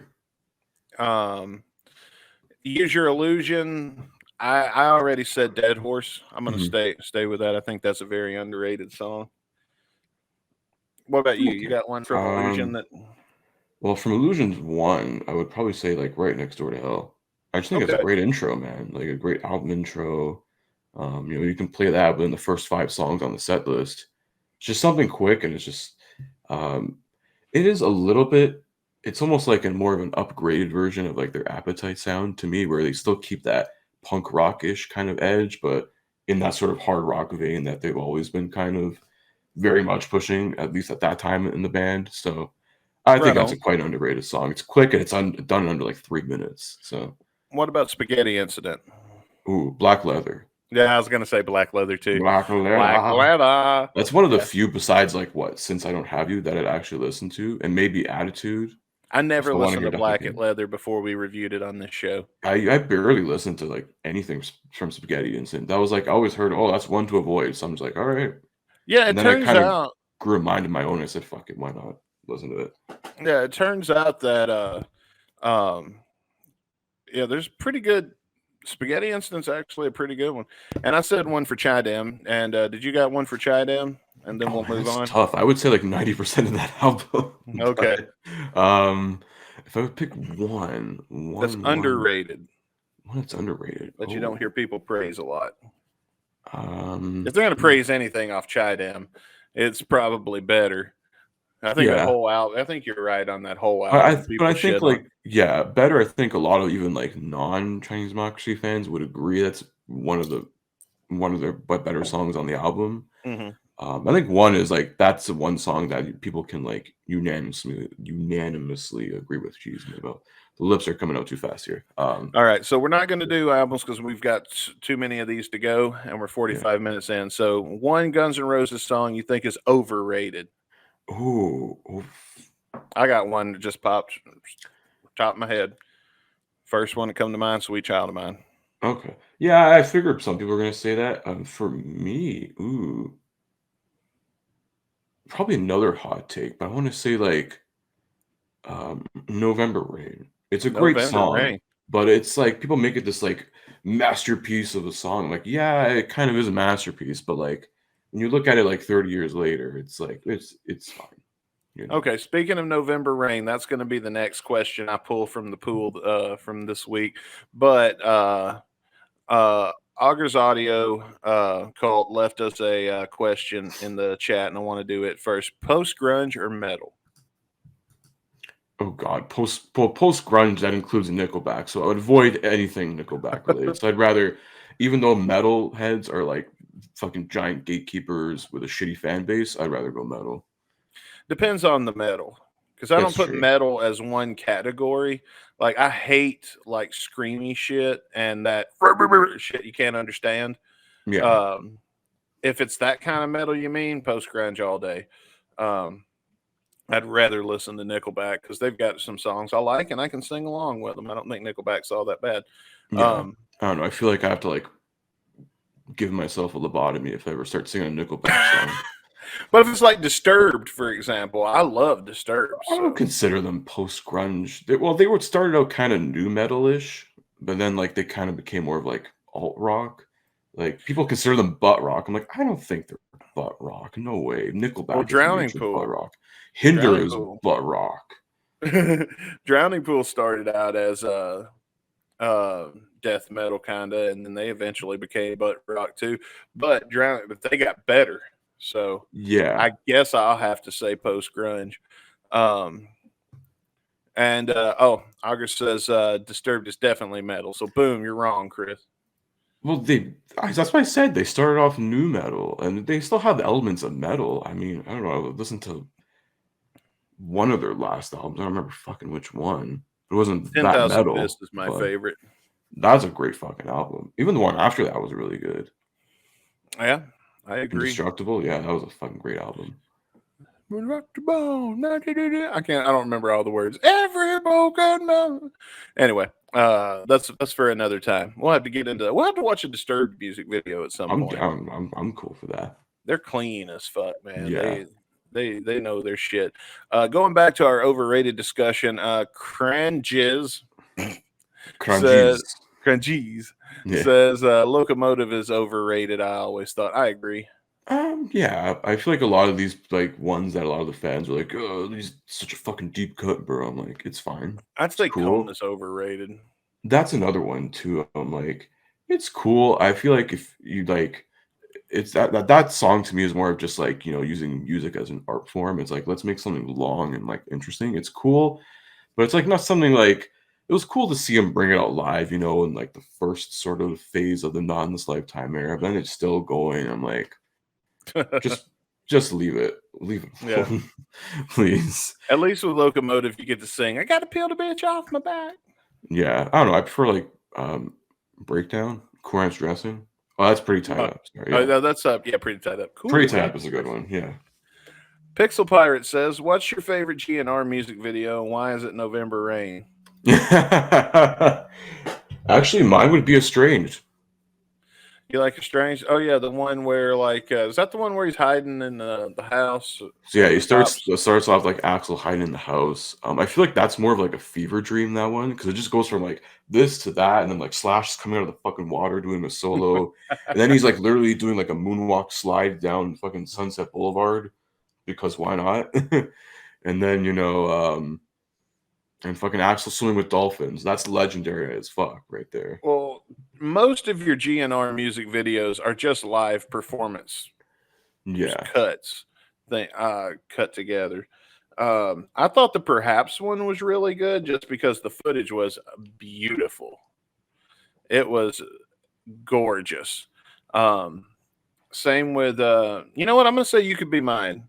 Because I like that whole Terminator gimmick that they added Arnold's in, like hunting them down and shit at the concert. So it's still cool. Live performance footage, but it's kind of got a gimmick mixed in with it. So, Franz is back in our. We've already read one of Franz's comments, but he says "Get in the Ring" is underrated as fuck. Oh, that one too, man. I was gonna say that or like Shotgun Blues, like Guns N' Roses diss tracks. Hell yeah. Oh man, Cringe just says Breakdown makes me cringe. The outro is hideous. Oh, well. Hey. There you go. A couple of hot takes from the crowd. Yeah, so, not really from us, man. Holy. I know, right? We're not the only ones. So I'm going to read another one from Discord now. Big Salgio says, "What is your favorite Capri Sun flavor?" I don't know. Do we have Capri Sun in Canada? No, they have Clearly Canadian. Yeah, that's true. Well, we had something similar to that. I don't know if it was Capri Sun. Yeah, my like favorite D in those like packs with the straw and shit. My favorite Capri Sun flavor is whatever your mom has in the fridge when I'm sneaking out doing the walk of shame every night. That's my favorite flavor. Here's a GNR one from our Discord. Not all of them are just people going off the rails and trying to sandbag the bit. No, this is from somebody I just wrote from Chris, but I don't remember Chris who, but it's not Caputo and it's not Jim. Oh, yeah, some guy named Chris in our Discord. Yeah, here's a tough question. Rocket Queen or Coma if you had to choose one? That's not a tough question for me, Chris. Rocket Queen. Yeah. I want to hear some bitches moaning. Oh, I love Rocket Queen, dude. That's one of my when I do go see GNR live, that is one of the parts of the show I look forward to the most is Rocket Queen. I will add a point to this too. Do you see anyone tattooing the lyrics of Coma on their body. No, people tattoo the lyrics of Rocket Queen on their body because that fucking the last 2 minutes of that song has meaning. Oh man, it hits you in the feels. It's like switches gears. It's such a cool fucking concept, that song. I know, man. It's about falling in love with a hooker, pretty much, right? Pretty much, and just like just fading away. Yeah. Fading away. Ruby Soho does not die. That is a but that's a conversation for another day. That's another hot take. It has nothing to do with GNR though. Let's see. Doot. I'm gonna save that one for next to last. Rick Dunsford says, "What's the worst place to get horny?" Oh gosh, at your house. Probably when at your work. mom's over. At your house when your mom and your dad are over, bro. I would also say at work. At work. How about like when you're if singing? If you do, at least be wearing sweatpants so no one can see your boner. How about when you're singing in the church choir? Oh, that too. Pretty awkward. You want to be hitting that alto note while this was. You be at church and you'll be getting a boner or something. Then the preacher's like, "Everybody stand up." What? Oh, Franz has a hot take. He says Rocket Queen sucks nowadays and has been dragged out like crazy. I like it when you're there. When you're watching on YouTube or something, it kind of drags. Yeah, I agree with the point of being dragged out like crazy, but I think you have to blame Slash for that. Yeah. Was it ever really dragged out that much, even like during the Chidem era? Maybe later on, like I think after the album got released, they're touring a lot more. Maybe it did. I don't recall. I don't either. I don't think it did. I mean, it might have been extended slightly, but it wasn't all that much. It wouldn't be like 10 minutes. It'd be maybe like, Dude, try 30. That's how long it is on Live Era. It's like 30 minutes on Live Era. Yeah, it's it's unbearable. Yeah. Franz says no, blame Axel so he can go to the oxygen tent longer. It's 50-50. We'll split it. Oh, hey Jake, I see your chats, man. I can't let you in. Check Discord. I sent you an explanation. I just don't want to say it on air because I don't want to give too much behind the scenes away. We're on a tight deadline tonight, which we'll probably still miss. But we got a lot. We got to go tonight. We got a lot of shit coming up. So I'm sorry. We're not even bringing Jeff or anybody in. So we're not bringing anybody in tonight. We just don't have time tonight. We can't have another 4-hour fucking show. No. Oh, God. I feel like this is sandbagging the bit. But I said I would ask all of the Discord ones, and I'm gonna. Ian wants to know, what's your take on the ongoing genocide in Palestine? I'm gonna tell you right now, dude. I don't follow the news because it's nothing I can do about it anyway. Yeah. Except get on the internet and bitch, and there's plenty of other people doing that, and it just bums me out. So I don't pay attention to it. I'm sorry. Yeah. Jake, have a good night, Jake. Love you, bro. Yeah. That's what I think about that. I mean, I don't pay attention to news that I can't affect. Okay, exactly. Like I pay attention to politics because I vote on those. Yeah, but not other stuff across because it just bums me out. Yeah, it sucks. It sucks for both sides. Both sides have a shitty fucking thing going on, from what I've read and looked at, and it just bums me out. And so I don't like to think about it. Let's see. We got another comment from Cranjus says, GNR will always be my favorite, but I will never listen to their music anymore, hardly, especially the radio hits. I held on as long as I could, though, but that drought before Chinese did me in. Well, the drought after, I feel like, it's probably been a little longer, hadn't it? So yeah. It's been, fuck, holy shit, Jesus, it's been longer, yeah. Yeah, I think it has been longer since between. It's been at least a decade and a half. Yeah, I mean, we got one new song and a bunch that we all got on our own as fans. Yeah, pretty much. I think the fans have to work harder to get fucking music than this band has worked to even make it. Yeah, So the fans sure, I love Miss Metal. I'll never forget that. The fans sure haven't had a problem figuring out how to release your music. Goddamn right. Oh, that was one of the best like comebacks I've ever heard. But I get it though. A lot of people are like that. Johnny Rock, what's up, Johnny Rock? He says he's a big fan of Robin Fink. I was gonna get you banned in this chat if you. Yeah. I hope you're really Johnny Rock and not somebody else that's not allowed in our show. Yeah, not some other fuckhead. Familiar fucking human being. He's fucking with us. He's got to be. I would hope so. Talking his Robin Fink shit. He's got to be. It's either fucking with us or we'll deal with you after the show. Yeah. Let's move on. Well, I've got 3 Discord ones left and 3 non-Discord ones left.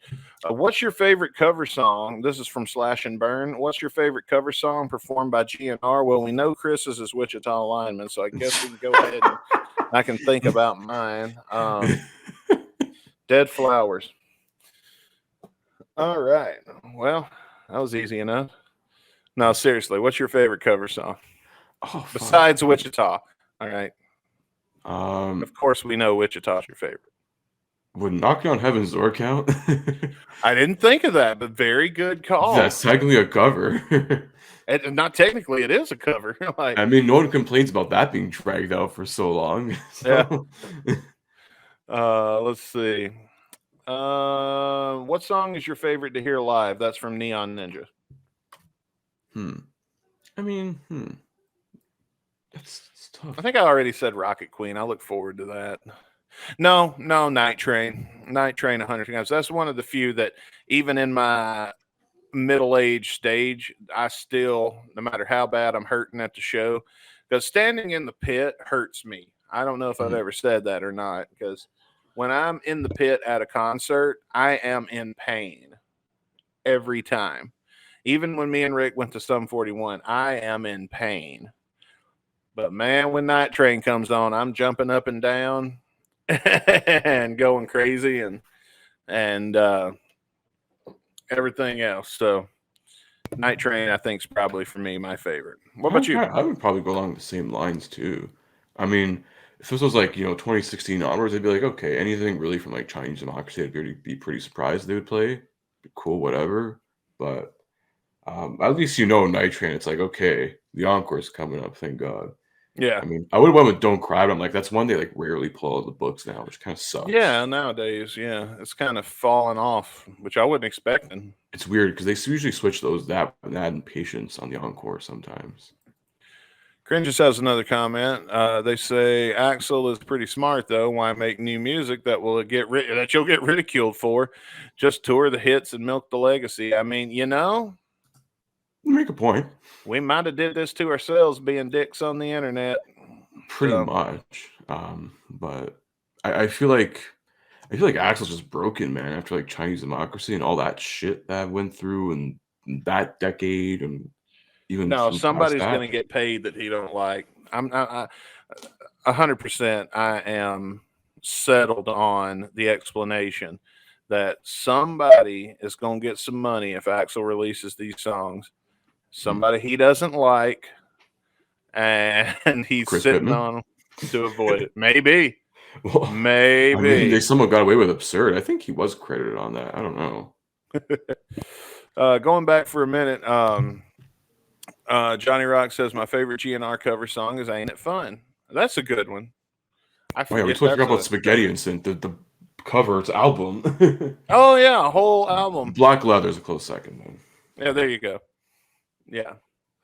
Let's see here. Going back to Discord, Cut of the Jib says, if you had a gay monkey on your back, would you leave it there or beat it off? I'd fuck it. I'd fling it like it flings its own shit. Damn, Jib, that's 2 jerk-off questions you gave us. Come on now. At least give us a different joke. Yeah, come on. Here we go. Speaking of which, I spoke too soon. The Robbie says, would you rather blow one guy 10 times or 10 guys one time? How about 10 guys 10 times? Oh. No, my actual official answer to that is I'd have to see what they look like. Yeah. Well, it's actually an apropos question. It is Pride Month, so. There you go. Happy Pride, everybody. Oh wait, hang on. Let me. Where's the kid? There we go. Yeah. I don't know. That didn't feel like an appropriate sound bite to play for that. You know what? Fuck it. Do it again. Happy Pride Month, everybody. Let's see. Rock and Roll Randy says, Randy, is that your name, or is it like rock makes you horny? What's your favorite? Who's your favorite member of GNR? Ooh. I think the Axel or Slash and Duff and them and everybody being gone proved that you can have GNR without Axel or without everybody but Axel. Mhm. But I don't think you can have it without Axel. I think Axel makes or breaks GNR, even though, like, let's be real, his voice isn't what it used to be. We talk about that all the time on the show. Sometimes we make fun of it. Sometimes we understand it. But no Axel, no GNR. Maybe Baz could fill in and do a few shows if, God forbid, something happened to Axel. But I got to go with Axel, man. He don't take no shit from anybody. He'll fucking leave. Yeah. You piss him off, he'll go the fuck home. He don't need you, and I like that attitude in my rock stars. So mine is Axel. What do you say, Chris? I'd probably be along the same lines. It's either Axel or Slash, because to me, it's like they're like 1A, 1B. You know, you kind of can't really have one without the other. I mean, it did work for a while for Axel, but then eventually, you know, he ended up having to, you know, make amends and reunite, you know, in the end. And rightfully so, they made money off that. But yeah, I feel like it probably Axel too, because I can't imagine anyone else fucking singing these songs. It's like hearing people like cover like Prince. Like I can't imagine anyone else but Prince, you know, singing these. Like they're bold attempts. Some of them are okay, but it's like you can't reach that level. If you're gonna cover Prince, it better be good. Exactly. It reminds me of that first episode of Conan. You better be as good as Letterman. But no, I mean, personal wise, as far as people I like, Bumblefoot, I like the best out of everybody. Yeah. Oh, I actually like to retract my answer. My answer would actually be Chris Pittman and his towel. No, Chris Pittman. I'm kidding. I loved Pittman, man. I used to talk to Pittman all the time, but since he fell off the map, he don't talk to me anymore. Yeah, I think send your boy a text, Chris. Yeah, I don't know. I feel like he kind of. We don't got to talk about it on air. He screwed himself though with those tweets. I get it. He was kind of right, but like sometimes you got to go along with the shit, you know. Yeah, go to work, do your job, take all the money. Who cares? Yeah. Who gives a fuck? You still would have been there. And bitch inside the family, not outside of it. Like exactly. I don't air my grievances with my shoot job outside of my team. If anybody at work asks me about some things my team is doing and I think it's stupid, I'll sell it like it's great. But then as soon as the door closes and it's just our team, I'll be like, y'all, this is stupid and here's why. And I'll fight and I'll bitch and I'll moan. And then once a decision's made, I'll support it 100%. But you just don't talk outside the family. Speaking of Pride Month, Jake Huston says Dustin is sexy. Yeah, I know. Thank you. Too sexy for a shirt. What? Yeah, let me show you a little chest hair. Let's see. Franz says, if you had a third ear, where would you place it? Right on my ass. I put it on my hand so I could you could tell me secrets from far away. Yeah, but then if you do like talk to if you do like talk to the hand, you know, that wouldn't be a bad idea. Then you still hear shit. Even though it's supposed to be like to mean the total opposite. It's like, I don't give a fuck. Or I'd hear all the slurpy sounds when I'm giving myself a friendly stranger. You're doing some right hand shame. Yeah. Jake Huston says, do you love ham? That's a good question. I don't love it. We'll answer it. We're going to answer it. It's good. I don't hate it. It's fine. Yeah. I'll eat it if there's like nothing else. I don't like, but I'm not a sandwich guy. I don't like sandwiches. Is that weird? I don't know. Never thought about it. Tony Speed from our Discord, and this is the last song. Now, this is not the last, but this is the last. We got 3 more questions from the bank of from earlier this week. Tony Speed from Discord says, you discover the unreleased, re-recorded Appetite for Destruction album on a burnt CD titled Appetite for Reconstruction. Leaking it to the internet causes Fernando to assassinate you. Do you leak it or not? Oh, Fuck Fernando. I wouldn't release it either way. Like, oh. I mean, it's not worth the hassle. Now, I might give it to No. a few people privately, and what they did with it was be their own fucking business. Yeah. You know, if that motherfucker showed up at my house, I would have Rick Dunsford would be the first person. Oh, you and I both say that. Listen, Rick knows to do this. Yeah. And I'm going to tell you, man, and this is to the people that might be listening that know me personally. If you have ever said the words, don't tell Rick to me about something you and I did, particularly girls, Yeah. I can promise you the first thing I did was told Rick. I can't think of one time somebody did something like, no, don't tell Rick. I won't tell Rick, I promise. I told Rick immediately. Probably call him on my way of leaving that situation. I ran straight to Rick. Most of the time I figure there might be a piece of information I don't have as to why he don't need this knowledge. And probably be helpful for him to have it. So as a good friend, I'm going to tell him every time. Johnny Rock says, will there be a box set for Chinese Democracy? That's a good question. I mean, I'd love to, but probably not, unless, you know, circumstances happen and the band like can no longer go on. It would be one of those anniversary things. Yeah. It'd be one of those anniversary releases if it does happen. I hope there is eventually. I mean, we're almost at 20, so we'll see. Yeah. Potentially. Could be. I think a better question is, will there be a box set for Spaghetti Incident? Oh. Because I don't think that was included in the Illusions, was it? And it was not included, no. Unless they get the rights back for those songs, I guess, maybe. Because they're technically all covers. They probably have to like re-up the rights to re-release it, maybe. Yeah, something like that. I think it's more likely we would get a box set for Chidem before we got a box set for Spaghetti. So yeah, unless we have unreleased covers. Yeah, almost more of that.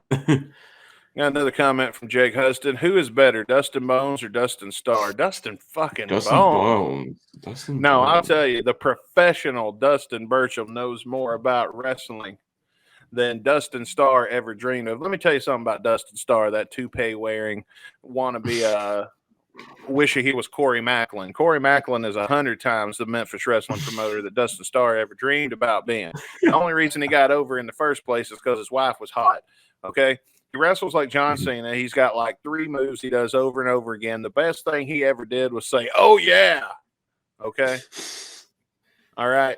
I have stood next to some of the greatest legends in this business that has ever come around. All right? I didn't just suck upon the teat of their legacy. Okay? And my hair's real. I don't wear a hairpiece. And Dustin Starr clearly wears a hairpiece. I know because Jimmy Blaylock told me he saw him putting the hairpiece on. I love, baby. Shoot it on harder. This is now your art video shoot interview.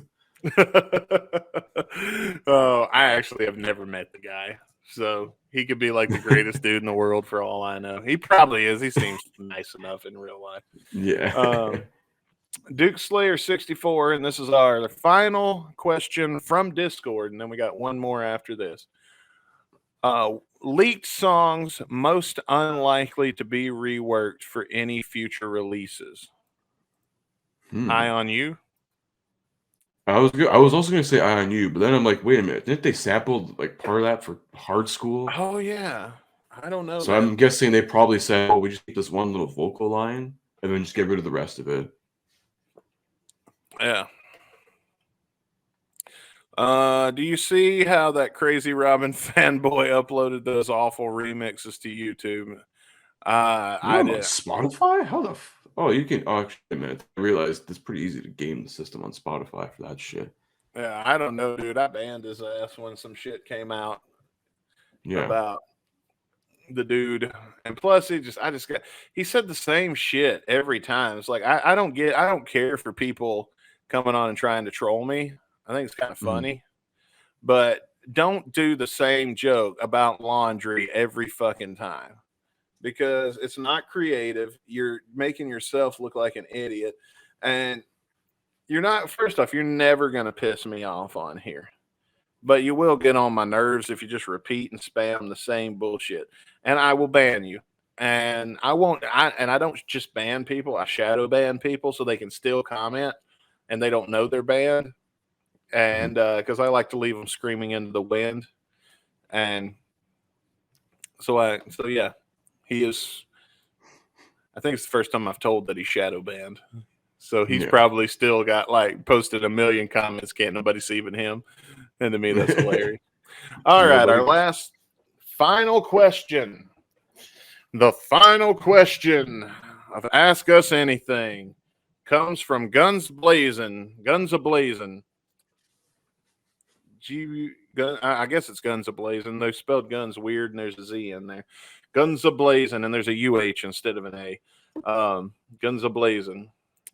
As a GNR fan, what do you hope to see in the future of the band?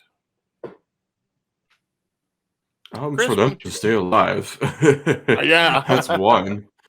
And, even if we don't get an album, just give us some fucking singles. Give us just give us some shit. I don't know. Maybe release like a live album, a live DVD or something, Yeah. With a live DVD, you can fix all the stuff in post anyways, and it'll sound like nothing like it did on the actual performance, but still. Yeah. Just that fucking Troubadour shit, man. Give us something from like 2016. Dude, I'd love to have the Troubadour show. Yeah. That or something from like the first couple of years of the tour. Why not? I think of the stuff that hadn't been released, I'm still holding out hope that one day we're going to get State of Grace to be. I think Atlas Shrugged will be one of the next finished. Atlas Shrugged probably be a good one. Dave Langer has commented. He says he wants them to give us a single that's actually written by Slash, Duff, and Axl, and not just a leftover. I mean, I would love that too, but they're writing for their own solo records at this point, so. Yeah. I don't really give a shit who wrote it as long as it's good. Yeah. And it seems like Slash ran out of ideas for the time being, so he had to go back to 1997 and do that blues record. Yeah, he's doing his blues ball. Speaking of Slash, though, ladies and gentlemen, we've been hyping it up for months now, but it is finally almost actually time for us to make a formal announcement. I don't know if we've already announced the date, but the Summer of Slash is on the way, and it starts next Saturday, June 22nd. So we got one more shot cast before the Summer of Slash begins. Isn't that weird? Yeah. All summer long, we're going to be reviewing only Slash songs on our Shotcast Saturday show, which, by the way, you don't have to wait till Saturday to get Shotcast Saturday. How does live sound? Just like Guns N' Radio, you can get Shotcast live immediately following this broadcast if you go over to our Patreon and join us on Patreon. And then you don't have to wait all week for Saturday. But yeah, we got one more episode before the Summer of Slash. So that's something to look forward to. More on that later on. All summer long. Nothing but Slash. Summer of Slash 2. Because we did this before. Yeah. Electric Boogaloo. Let's fucking do it. Yeah, we're going to call it. Damned all fucking summer long. That's right. We're having a damned orgy. You and yes. I. This orgy is condemned, but we sent out the invites to everyone anyways. So. And you're all invited.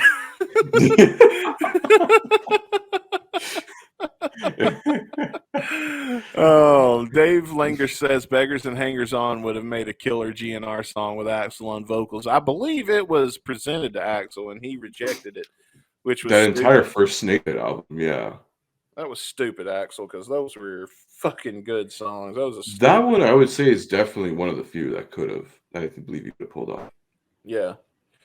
Although I will say the second Snake Pit album don't have a bad song on it. I take it fucking great 100 times over.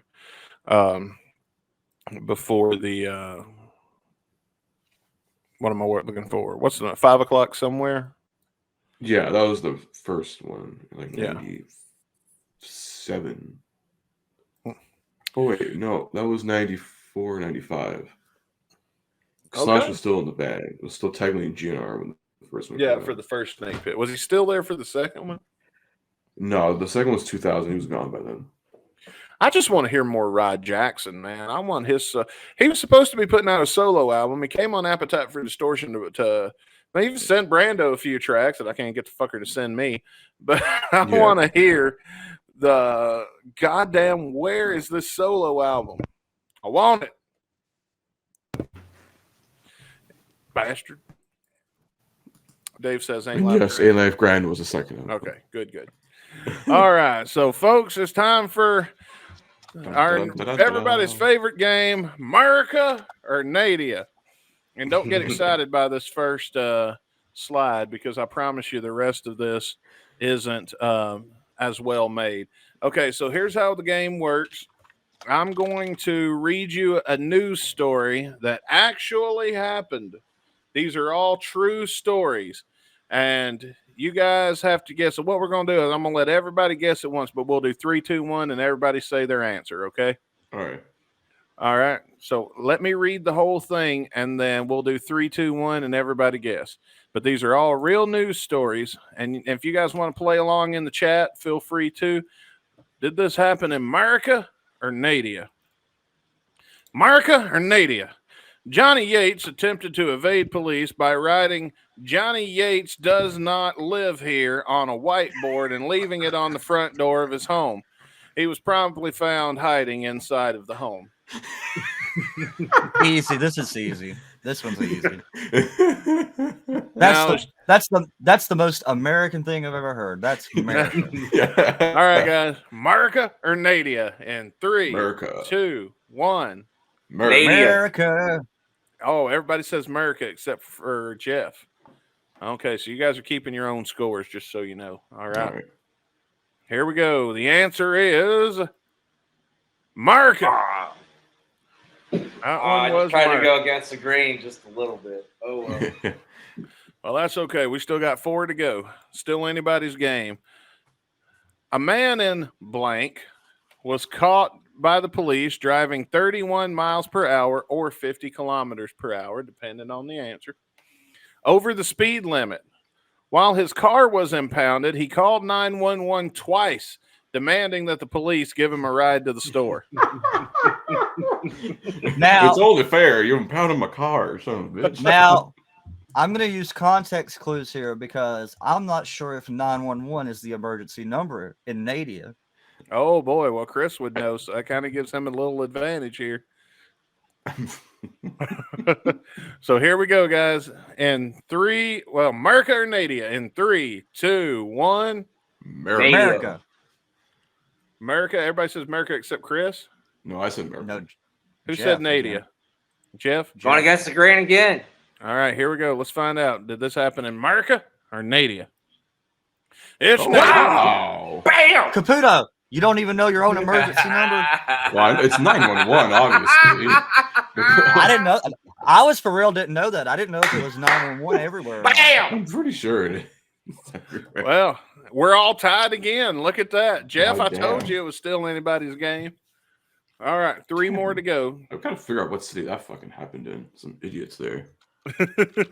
I don't know, man. I didn't read the whole thing, but I thought when he said context clues was the kilometers because it was in kilometers, and I had to convert the miles. All right, here we go. You're just Next. doing that out of the kindness of your heart. You know. Did you look it up or did you actually just make it up? No, I asked Alexa to. So that was my hard work that I put into it. Thanks, robots. You're taking all our jobs. Thanks for writing the descriptions for these podcasts. You took my job. All right, let's get to the next one. Marca or Nadia? A man politely waited for someone to finish singing a Dixie Chicks song before robbing a local bar. He then apologized to the terrified customers on the microphone before making his speedy getaway. Wait. Okay, let me go through my thought process. I'm conflicted on here because the man's politeness leads me to say Nadia. Right? But the fact that it was Dixie Chicks leads me to think America. So I don't even know. I don't have. Don't they just go by the chicks now, though? Yeah, but Dixie Chicks sounded funnier for this story. Right. We do got some country lovers in Canada, so this could be possible. I mean, politely waiting, that's pretty much a Canadian thing. Let them finish singing their We Dixie politely Chicks wait song. 8 hours for our free healthcare. So. I wonder. It had to be that one Earl song, didn't it? That's the one I can think of. I don't know. It didn't say. It didn't say. All right. Did this happen in Marca or Nadia? In 3, 2, 1. Nadia. Everybody said Nadia. Because of the polite waiting that gave it away, it was Nadia. Good work, gentlemen. All right. We're still tied. All right. Let's see. We made no progress. Yeah. You don't have a motion on the way out on me, eh? Sorry about that. He was like, hey, this is a banger. Oh, man. So anyway, I think we got 2 more. Marca or Nadia? A jury convicts 3 men of stealing $18.7 million worth of maple syrup. Right from the sap of the tree. The question is, was it imported maple syrup or did they steal it straight from the teat? Ooh, that's true. Because there have been stories of some imported maple syrup being shoveled across the border and whatnot. Yeah. Like drugs. Man, your border guys confiscate fake maple syrup. That's what the fucking. I don't want to be the guy who sticks his finger in and is like, "This isn't authentic." That's what the Canadian cartel is. The Canadian cartel makes a lot of money off that maple syrup. It's true. We have like an OPEC, but for maple syrup. And bootleg Tim Hortons. All right, folks. Marca or Nadia? In 3, 2, 1. America. Nadia. Oh, I think the maple. I thought I was going to go against. I thought I was going to be the only one to say America because I think the maple syrup is a red herring that you picked that one on purpose to try tricking us. Well, you're going to find out. The answer is. Oh, wait, we got a chat. Maybe somebody's playing along. No. Nope, not yet. Okay, we'll read that in a minute. It was Nadia. Yeah, baby. I thought he was trying to trick us with the syrup. So Caputo's up 1. Yeah, I thought the bootleg market in America, shit's unfounding. All right, folks. Last one for the game. Marca or Nadia? Michael Burns appeared in traffic court to dispute a traffic ticket while wearing a "Fuck the Police" t-shirt. He won. He won his case. Yeah, fuck him. While wearing a "Fuck the Police" t-shirt. Did this happen in Marca or Nadia? In 3, 2, 1. America. Everybody says Marca. All right. Well, I'm changing it to Nadia, even though I think it's America, because the only way I can at least tie with Caputo is if I guess something different than him. Oh, that's fair. True, yeah. All right. Well, was this Marca or Nadia? It was Marca. I knew it was, but I had to do something to try getting the point. Yeah. That's how I got my first point. Well, there you go, ladies and gentlemen. I go against the grain sometimes. Our annual tradition of Marca or Nadia. Ladies and gentlemen, here he is, the man of the hour, Rocket Star. Yeah. There we go. I keep forgetting we have those. Yeah. Before we get too far into it, want to tell everybody right up here at the top, the movie is Death of a Rock Star. It is available on my web store, deathofarockstore.com. Or if you see one of the ads come along on your Facebook or Instagram feed, you can pick it up there. There's a special deal on there where you get it for cheaper and you get a digital download with it and all that jazz. So yeah, that's how you can get it.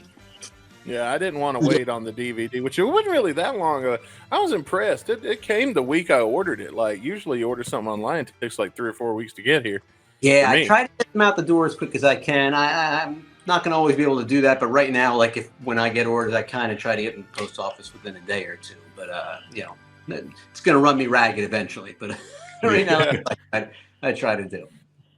So I came across, the way I heard about this is I was doom scrolling on the internet and I saw one of your ads and it spoke to me, man, because you spent 14 years making this movie. Is that right? 13. 13. Yeah. So 13 years. You wrote all the music. You played almost all the instruments.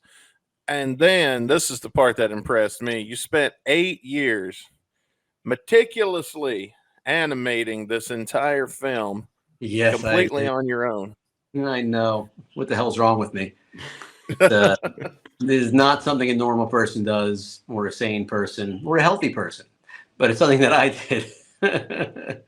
Man, so after all that time, was there ever a point where you were like questioning, like, did I even really want to do this? Or by the time, you were like 9 or 8, how do you go like 7 or 8? At what point is the I'm in way too deep to turn back now? Is it 6 years? Oh, 9 years? Damn near every day. I was like, what the hell am I doing? It didn't start out in a way where first off, I didn't intend to animate the whole movie on my own or anything on my own because I wasn't an animator. I tried to seek out other animation houses and other indie animators. Are very naive. Like you're just gonna be like, oh, I got these great songs in the script. Like, do you want to animate this movie? And they'd be like, well, that all sounds great, but do you have like $10 million? And I was like, well, no. And they're like, well, good luck to you. And it just didn't really, I don't know why. It just didn't strike me. I figured like, oh, maybe they'd want to just kind of do it and then be a partner on it or something. But of course not. So I kind of started to where I was started deciding I was going to illustrate a couple scenes on my own. And I didn't really do anything like that either. So I brought a program, kind of designed the characters in some notebook paper and then the just regular sketch paper, and then translated that to the computer, started drawing a few scenes. And then on one scene, I just it happened to be an animation program that had illustration capabilities. One scene, I was just like, I could just move this one little part and just, to kind of, because I was trying to do it so I could then maybe bring that to places and try to raise funds for it. Yeah. And then when I moved, I was like, oh, that was cool. I just animated something. Oh, nice.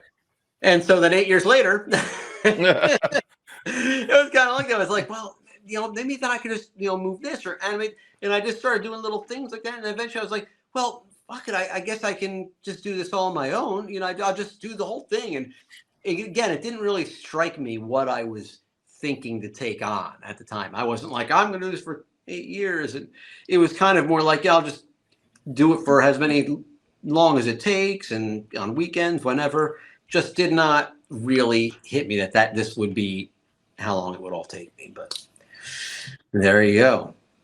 And a lot of people probably would have said, okay, I can do 10 minutes, get that out, and then put that and maybe release it as a web series or something like that, and then just do it as you got it done. But you held out until you had the whole story completely finished.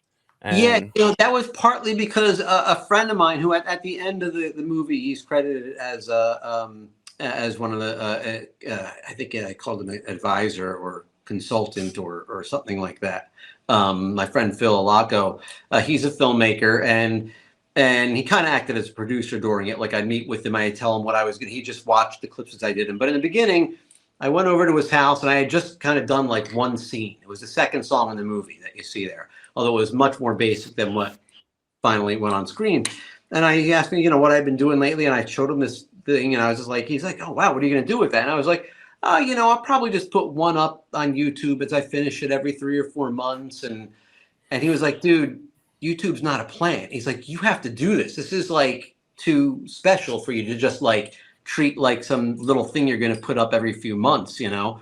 So he really kind of motivated me to believe in myself. You know, I believed in the project that I wanted to get it out there, but just didn't really think much too beyond that. So he really just for those years really encouraged me. And we every 5 or 6 months we'd meet and I'd show them what I had finished and we'd talk about it. And you know, and then I tell him what I was going to animate next and bounce my ideas, what I was doing off of them and stuff.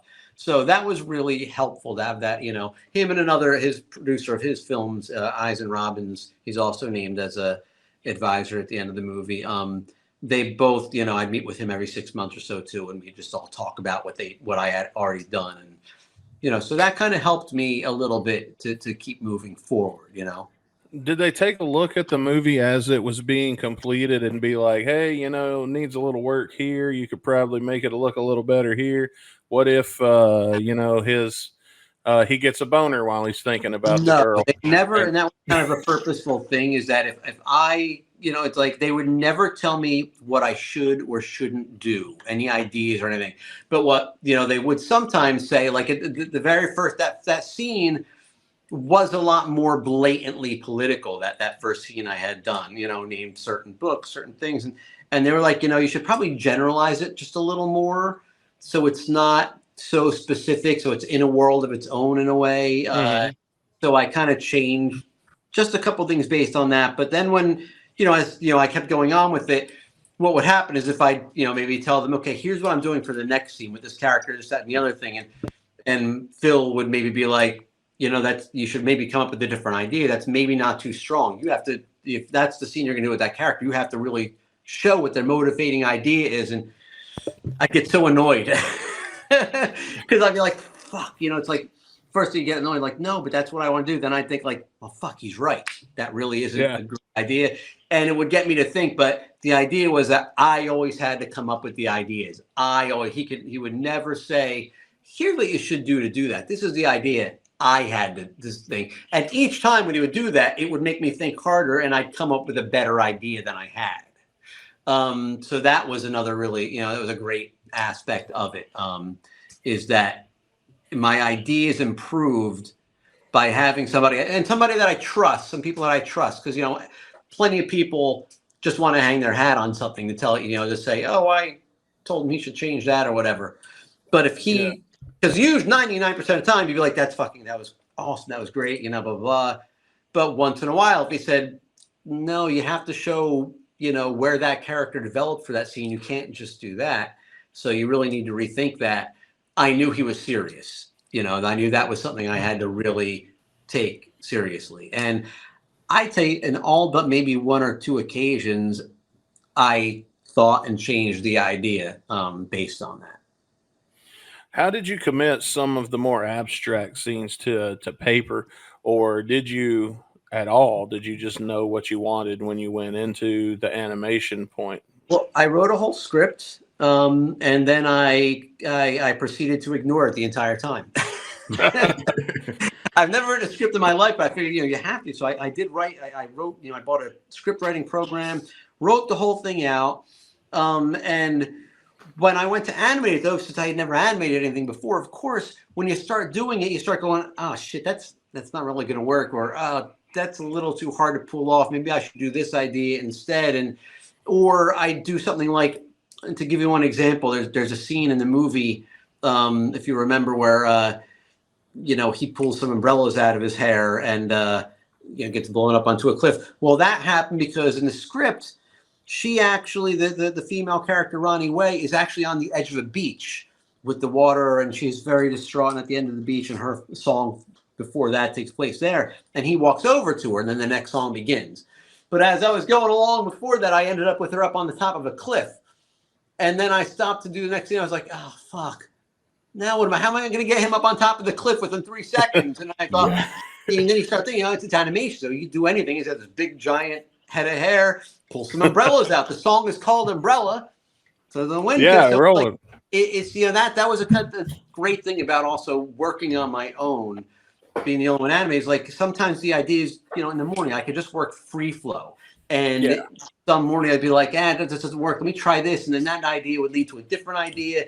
And so the things in the script where the song began or end, those were almost completely exactly the same because the story still had to stay on that track. And there were a couple little jokes or things that I remember from the script that did end up on the screen. But for the most part, I never actually looked at the script, and I just kind of went on memory and animated constantly forward, like free flow momentum as to where it would go, just knowing, okay, I got to get here at the end of that song.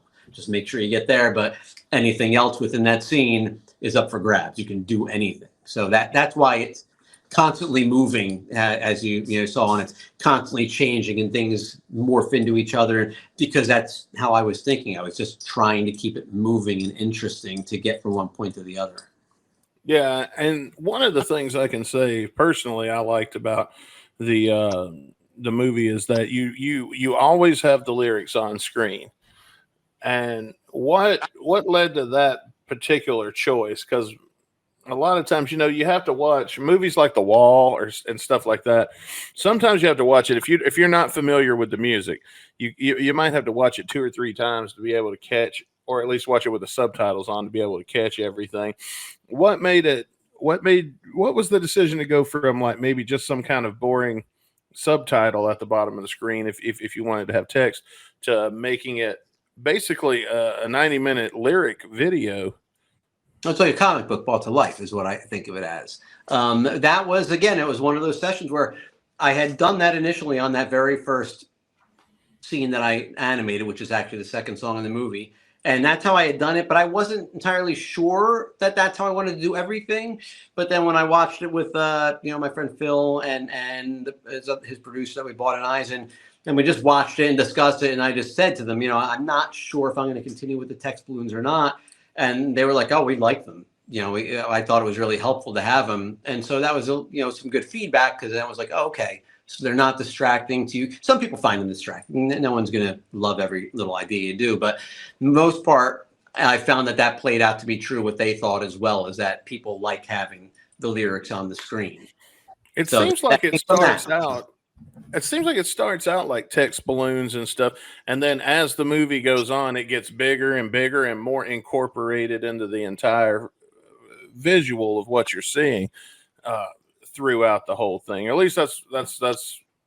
Now I've only seen it twice, so I might be remembering it wrong. So, well, yeah, I mean, even in that first song, I think. But yeah, the first one's just text balloons. But as it goes, it just kind of went like what the song called for. In fact, there's 2 songs with no lyrics in them at all. If you might recall, Turn It Up Loud and 60 Summer Heartbreak, although there's one point where some of the chorus words come up in cracks in the ground during that one. For the most part, I just went with how it felt for that scene. Those 2 scenes, for some reason, it felt better with the editing and the flow of it to not have the words, because you get the gist of what's going on through the scene itself. The words are important, but to me, it felt right. And others, it's like, the text bubbles felt fine sometimes, but then other times it felt like, no, the design should incorporate those words, or what's happening, one point flames make out the words to something, or, cracks in the ground make it, and it just really went with how at the moment it felt like what the scene called for. Right. So I just, again, another good thing about working on your own is go with what the inspiration is and what feels right from your gut, Yeah, and plus, if you would have had somebody to come along and some team to come up, they might have been like, "Hey, boss, we got to talk about this boner scene." And honestly, that's my favorite part of it. That was my favorite scene.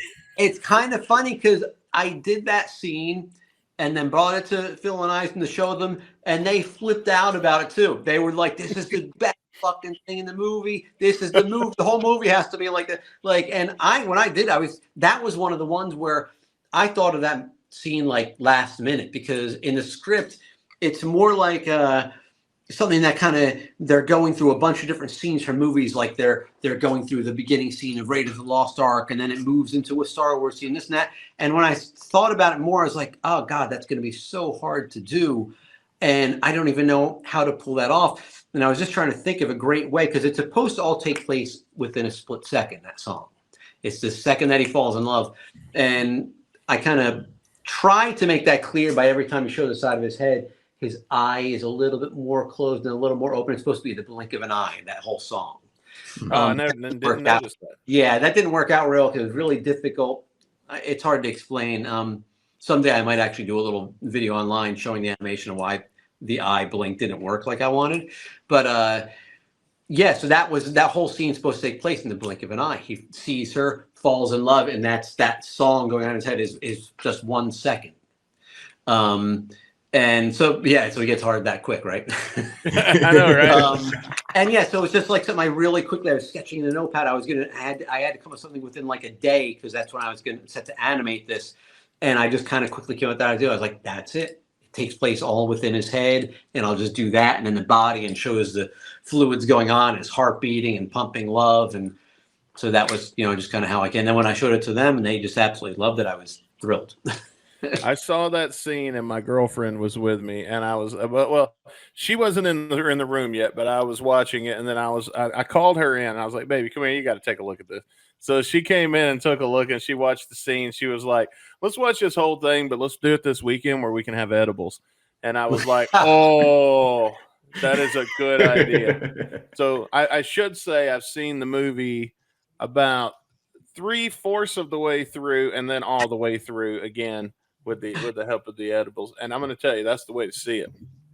That's what I've heard. Some people have told me that they drop mushrooms to it and all that kind of stuff, which is pretty funny. I've never done that, but I can see that from being. How much of that was taken into consideration? Because a lot of these rock operas have a psychedelic aspect to them, kind of like, well, I already mentioned The Wall, and even Tommy has certain scenes that I think could be considered of a psychedelic nature. How much of that was taken into consideration?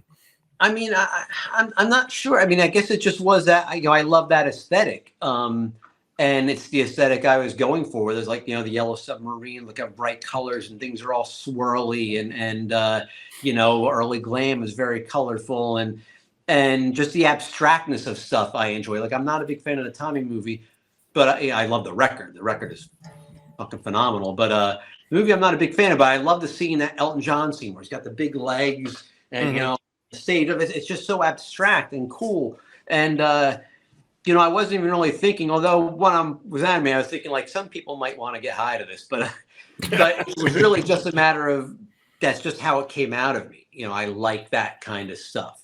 So just naturally went there. It wasn't like on purpose, like yeah, I'm gonna make sure this is the ultimate drug movie. Well, have you had anybody want to show it? Like maybe I can't believe like Adult Swim or somebody isn't interested in it. That's exactly what I was thinking of too when I was watching it. I was like, this would be perfect for like something they could put on at like late at night, whatever, on Adult Swim on block. That'd be perfect, I think. Well, if they ever find out about it and want to make me a multi-million-dollar offer, I will definitely consider it. But in the meantime, it's kind of, and some people ask me all the time, like, why don't you offer it this way or that way? It should be streaming. It should be free here. And then people, I've tried. I had it on streaming services for a while, Roku and Tubi TV for about 1.5 years, and it just was not good for me as an artist. First off, you don't make any money on something like that. Maybe Adult Swim might be different. They might have actual money, but the streaming service, you really don't make any money on it. But what's worse is you don't find the fans that way.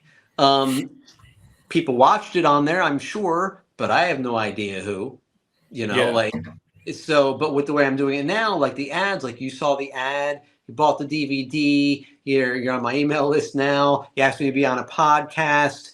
I've been building up fans since I've been doing it this way, where it's more personalized and I'm controlling it. Slow and it's a difficult fight every day, but it's actually building up real fans where, Adult Swim might be cool.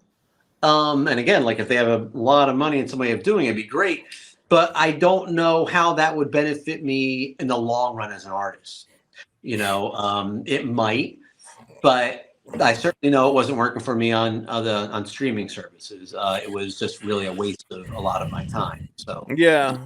Well, I think like with something as big as Adult Swim, the only thing I could see it really being is people would tune in they're probably not going to see the whole thing. Nobody tunes in and catches the movie from the beginning, but they'll probably come in about halfway through. They'll get interested in it, and then they'll be like, man, I wonder what that is. And then they'll go, they might go seek it out. And yeah. Well, like I said, they discover or hear about it. I mean, then great. People tell me about that stuff about there's a lot of animator reviewers, some Connor guy, and then they're like, you have to get it to him. And I'm just trying to tell people, like, I've only got so many hours in a day.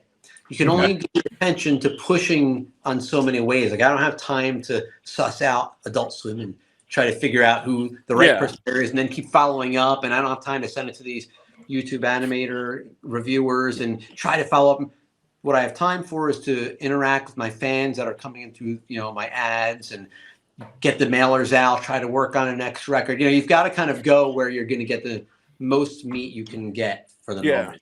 So I'm like, if they find it through the ads or somebody forwards it to them and then they get in contact, well, great, then let's talk. But it's not stuff that I pursue actively because it's just, it's too much of a, a moonshot where I'd rather focus on the little build on a ground level. Yeah. And I'd also say your newsletters aren't that, or whatever they're called, the emails that come after that aren't annoying or anything. As a matter of fact, I've responded to a couple of them and you responded back. I mean, like you can actually have a conversation that way. And yeah. And I love that. I love that so much. It's like, and it does take a lot of time because the more it builds, I'll get a bunch of emails and some people write really long emails, but it's beautiful because I get to learn about other fans. And I ask, I ask questions about what rock and roll means to them and this and that and the other thing. And it's just wonderful to hear people open up like that because they came in through the movie and saw how much I love rock and roll. And that's why I did it basically. And then hearing their stories, it's moving to me. So I want to respond in kind. So I write a lot back. So it takes a lot, but that's what I mean about like building it up on a ground level. Someday, maybe if I'm lucky, maybe I'll get too big and I can't do that anymore. Kind of like, a good problem to have. But at the same time, it's beautiful. I read a lot of those emails, out not to my wife when I get them if they're really particularly poignant or something like that, because I'll get fan art. People send me fan art and I post that on my pages and yeah, it's a fun thing to watch happen, And how many other albums have you put out? Because I've heard some of your other music that this led me to. I put out a self-titled CD in March called Rocket Star, and because it's my name, and people are liking that a lot. It's just funny because like everyone comes in through the death of a rock star, so it's hard to like funnel them down to that one too. But eventually, when they discover, they're like, "Oh my God, this one's really good too!" Blah blah blah. So yeah, that came out in March, and I'm really proud of that one. I've been making music for decades, and this is sort of the culmination. I've got a backload of songs that I want to get out there and projects and stuff. But that's so far what I've officially released under the Rocket Star name. Do you think you'll ever do another movie? Not on my own. Well, no. I would love to do, I'm writing and working on another rock opera right now. I'd like to do a couple more. And I'll probably put that out in halves, maybe the first half some point around now next year. And it's way weirder than this one, way weirder, and more, even more rock and roll, harder rock based. But, I'm not going to animate it. I might do the cover on my own. I'm going to draw the cover because I have ideas. Maybe I'll put out like a little comic book version of it or something. But if things pick up at the other movie and somebody finds out and they're interested and wants to partner up and make a movie out of it, I would love to. I would love to make, movies with my other music that I want to put out as rock operas as well. So just not by myself. That was a one-time thing. And people ask me to do it all the time. And I'm like, well, you won't hear from me for another 10 years. Yeah. No way. So it's like, once was enough. I'm trying to get my musical chops back in shape. I just did a live stream before I came on with you guys, since I had to put on all the makeup and stuff. And, it went pretty messy because I don't have the time to really practice, get my chops back in shape, my voice back in shape, but I like to come on and play a little bit for people. So if I did the animation again, that would all be out the window. I wasn't a musician for those 8 years. I didn't pick up an instrument barely at least, because it just it takes up, 12 to 14 hours a day, Yeah.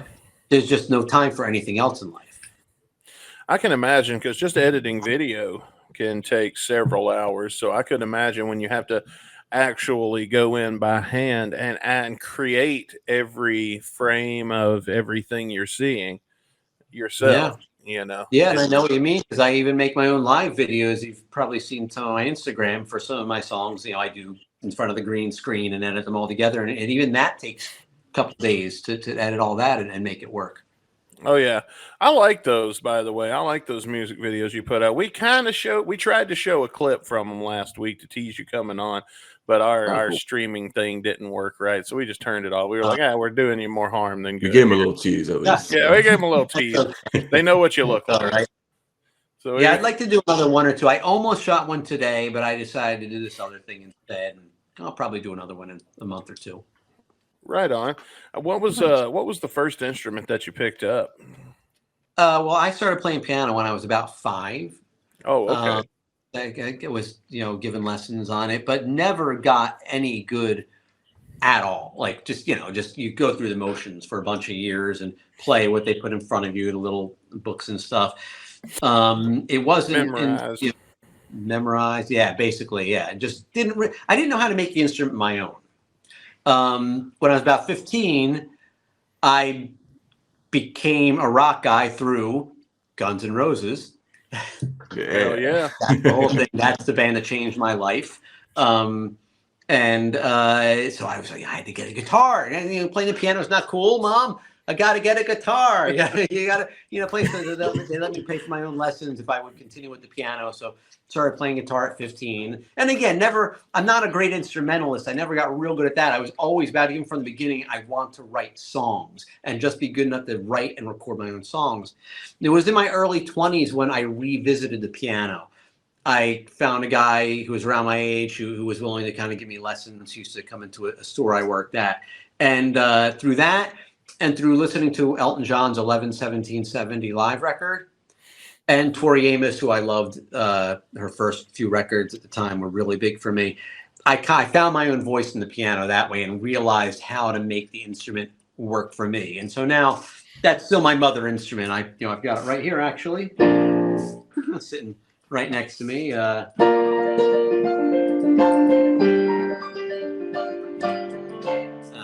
from the opera. I don't know if you know that one. So that's sort of my mother instrument, and I play it better than the others, which isn't saying much because I'm not that great at that one. That's.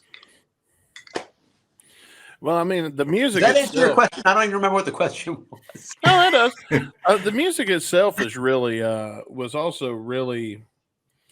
Oh God, what's the word I'm looking for? You have enough of the way you change and everything, and you allow the lyrics to breathe to show some of the story also going on.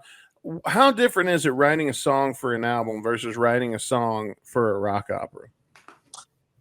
It's no different. In fact, a lot of the songs for the opera were already written. When I came up with the story for the opera, I won't get into the whole thing about that unless you want me to, but songs like Death of a Rock Star, the title song of that, that was actually written about David Bowie's last show as Ziggy Stardust. It was based on an interview I read. I have this really cool magazine with a whole bunch of old NME articles from the glam era, and it was an interview he was giving about his last show as Ziggy and why he killed the character. It was because it had kind of become more of a cage to him, and where it used to be something where he can be something else other than who he was, and then it felt like it was a prison. And if you listen to the lyrics of that song, that's what I'm saying. A prison now, what once began as a way he could be free, and this, that, and the other thing. And so when I came with the story, a lot of these songs came, I was like, oh, fuck, that's perfect for that scene. That's perfect for that scene. And it just kind of came together in this weird way. There's a few that I wrote specifically for it, like a song called Repent, and a couple, and others that were just ideas I had in my head that I never sat down to write, like Turn It Up Loud and 2164. But it's just kind of the same thing, really. It's like I usually have a bunch of ideas floating around in my head. Some, I put down on my iPhone. I got like a couple hundred on there at every time, and back in the day, it was a bunch of cassette tapes and throw down an idea or two, and I kind of let them germinate in my head. Sit down once in a while, play a little bit, and whatever kind of sort of starts to bubble up to the surface is what wins. Yeah.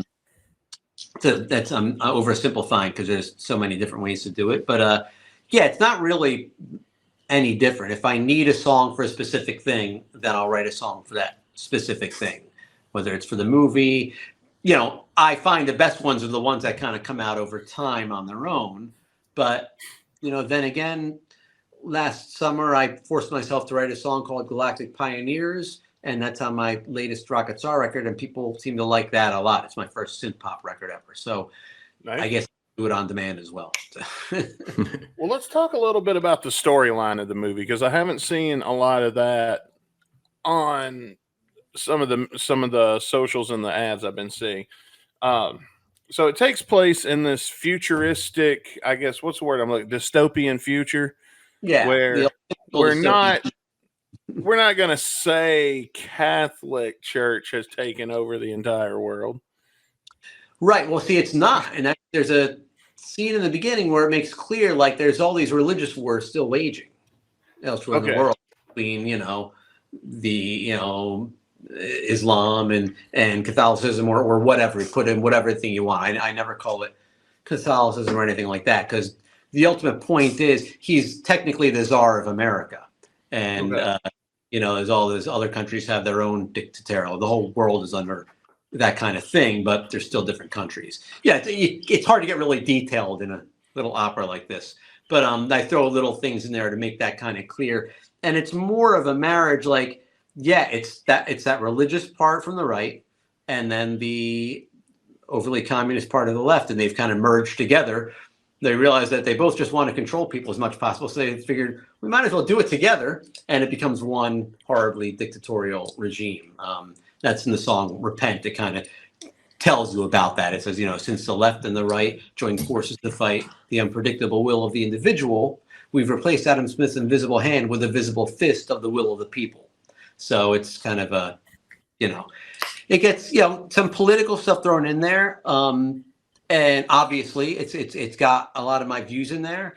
But what I always like to make clear is that I tried to make sure it was something that whether you agreed or disagreed with the politics in it, you can just enjoy it on the surface level for fun. I just wanted to make it fun.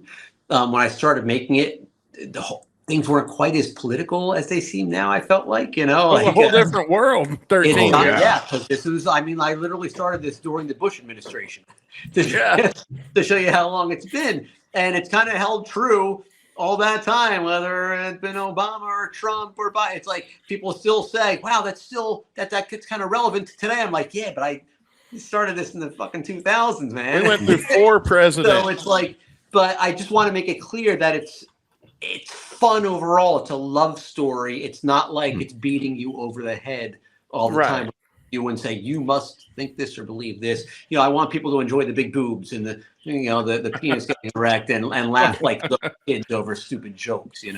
That's what I really, and it's a love letter to rock and roll overall. I guess basically rock and roll is what is going to save the world, or so we think. Right. But I don't want to give too much away, but I guess it's not giving too much away. I mean, it's a good story. Maybe things don't go exactly as planned. There's not a movie. Yeah, it wouldn't be much of a movie if it did. But it's very interesting, wouldn't it? Yeah. So, and that's kind of, it's funny because you said you didn't see really anything on the ad about the story. And I don't mind that we're talking about the story now, because of course it's actually, if you click over to my ad and you scroll down a while, I do sort of give the outlay of the story, but I don't put that stuff up front that much, because what I find is that people are usually more surprised and enjoy it when they don't know really what it's about. Okay. They're kind of caught off guard. They're kind of taken a little bit, like people, like I've had even reviewers from back when I had it in festivals and stuff. They're like, wow, I didn't know it was going to get that deep. Like I thought it was going to be just a silly rock opera with a lot of silly premises, which is great. And that's what's fun about rock operas. They can be fucking ridiculous, but they're usually taken a little bit aback that there's some deeper themes underpinning it, that there's actually a story there. So I kind of find that fun, that because sometimes when you tell people like what we're saying, beforehand, people get preconceived notions of what they're in store for. Fair They get a enough. little bit taken aback, like, oh, they're gonna knock my thing, my political ideas or anything, and it doesn't, because it doesn't take any No. particular side or anything like that. But I find that fun going into it when people didn't know what it was going to be, you know. I would say probably, if anything, it knocks rock and roll more than it does, as much as it is a love letter. With it, I mean, you wrote the movie, obviously, you know what happens and what ends up happening with our characters and the message they're trying to spread. In a way, it kind of backfires. But I'm not going to say, I won't say anything else. I don't want to give too much away. But I will say one more thing. Watch it till the very, very, very, very end, because there's a little bitty twist right before the movie ends that popped our whole household when we were watching it. I love that. Yeah, that people end up liking that ending line. I love that, because that's, again, one of those things that I came up with like at the very fucking last minute. Like, you know, just thinking what to do, and one idea led to the other, and I just like went to my friend and I was like, I got it. I know how it should end. You know? And the fact that people respond so well to that ending is really, really great. That was hilarious, man. I hadn't made it that far the first time I watched. So when I was over here watching it on the big TV with my girlfriend, we both popped hard for that. That's great. That's so great to hear. That was great. So stick around for the whole thing, guys. The movie is Death of a Rock Star. Probably help if I show the cover. Death of a Rock Star. You can see link in the description where you can purchase the movie, and maybe even get the very special ones get signed. Only the very best people get theirs signed when they. Yeah, you know. Well, here's the deal with that, real quick. If you buy it through the ad, it comes signed. That's part of the deal, even then it's cheaper and everything. If you end up buying it through the web store, it's $5 extra to sign it. Although those I will personalize. So yeah, that's sort of the deal with that. You get a special deal with the ad. I wasn't going to tell them that. Oh, sorry, I gave away the ending. The spoiler. So I was going to be like, so if you get a signed one, you know, you're one of the special awesome people. That's right. Well, we can still pretend that's the case. You can edit it later. Yeah, that's a lot of work. You know that. It's more funny this way anyway. Digitally remaster it like Star Wars or something. Oh, yeah. You think you're going to ever digitally remaster this movie? Or are you going to start George Lucasing Death of a Rock Star and then... Fuck no. And funny, because there are errors in it. Somebody just pointed out an error to me recently that I had no idea about. And I was like, he's like, wow, that was really deep. You meant to do that to like on purpose as like to show the undercurrent. And I watched it, I was like, no, that was me. That was a complete fuck up. And you're only now showing me. He thought it was like some deep, like, yeah, that was really great. You know, I'll tell you what, there's a scene with the father, the runaway's father. He goes to sit down in his chair. One point he's wearing a cross around his neck. And the other points he's wearing that, that kind of X that the Tsar and all the bad guys have on them. Mm-hmm. And that because of one of those things where I told you my friend said you should generalize it a little more. And I had changed the cross to where he's loyal to, this dictatorial, leadership thing. But apparently I didn't do it to every single frame. And so it switches from the cross to the thing. And he thought that was my subliminal way of kind of wink, wink, nudge, nudging. And it totally wasn't. So there are errors like that in it. At one point, the guy's guitar strap's not quite on him. There's a few spelling errors running through it. So, but I like that. I think that makes it more just kind of even more interesting and human. So I'll never take those out or fix those at this point. So if somebody came along with a film crew and they were like, hey, man, let's make this into a live action thing. Would that be something you would be interested in? Yeah. If somebody had money behind it and ideas, depending on how much creative control I was allowed to keep over it and all that, or, saying no to things I don't like, of course, then tell me how much money they have and maybe I'll let that go too.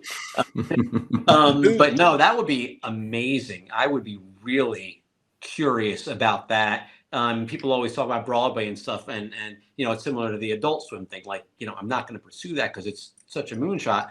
But if somebody came along with the idea, and had the money and the producers, I would love to see it staged. That would fascinate me. So, you know, I'm very much open to anything, really. Even the porn version. Can you imagine a porn version of it?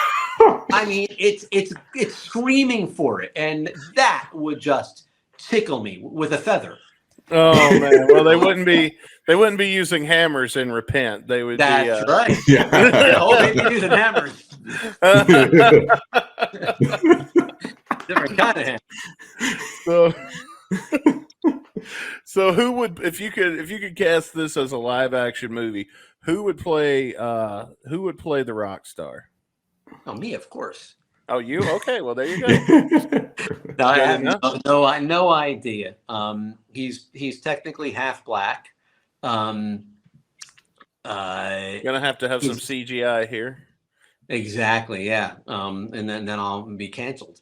I think it's okay if you CGI it. I don't know. I don't know the it's rules. still less offensive than Jar Jar Binks. So I mean, fair enough. Fair enough. Yeah. You know, he's based physically on Slash, Jimi Hendrix, and Phil Lynott from Thin Lizzy.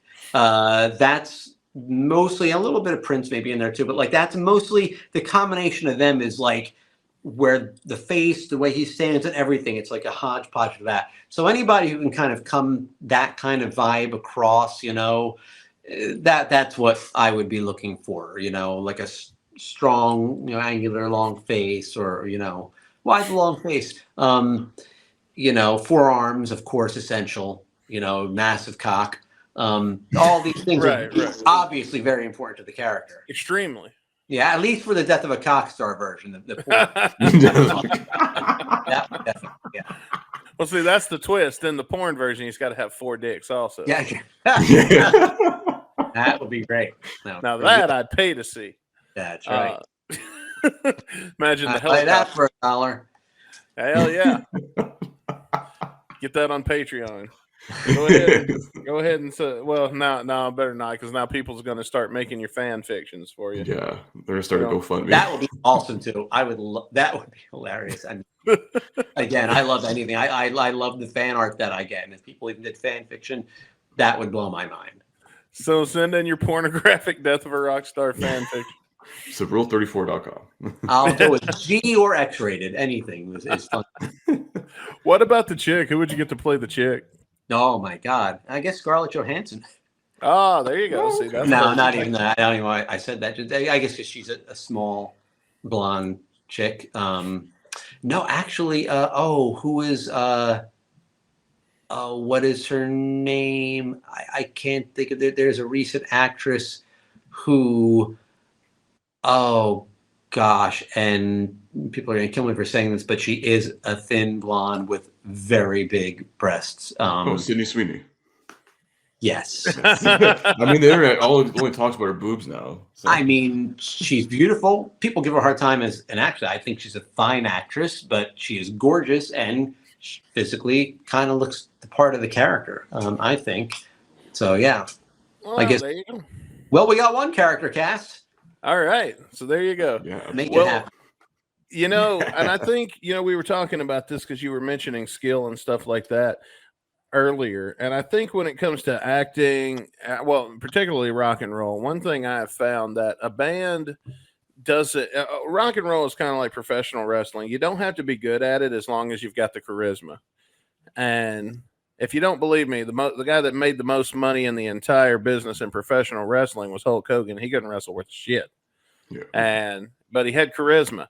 And you look at another guy that's made a shit ton of money that can't sing worth a fuck is Vince Neil.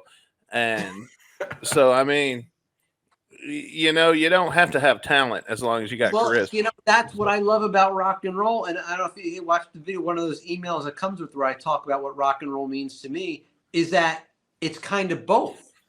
You can do exactly what you said, record a record in your garage where you can barely carry a tune and it can become the coolest, best thing in the fucking world. or you can be Steve Perry or Freddie Mercury, where you have a voice that was like a gift from fucking God, and also be great and valid in the same stratosphere of rock and roll, that same umbrella of rock and roll. You know, I love that it can carry both of those things, and I love them both. I love that whole breadth of it. You know. Yeah, and there has been times also I've seen some of what people consider to be some of the most technically gifted musicians in the world on stage performing, and they just be boring to watch. Absolutely. I'm not going to say who. Yeah. Probably I've told Caputo. They know who they are. They don't. You know who you are. Completely agree. It's a show. You got to still be a showman. And with that, folks, that's the end of the show. So thank you for coming in, Jeff. We hope you guys had a good time. Thank you, everybody, for watching, and we'll see you next week. Peace.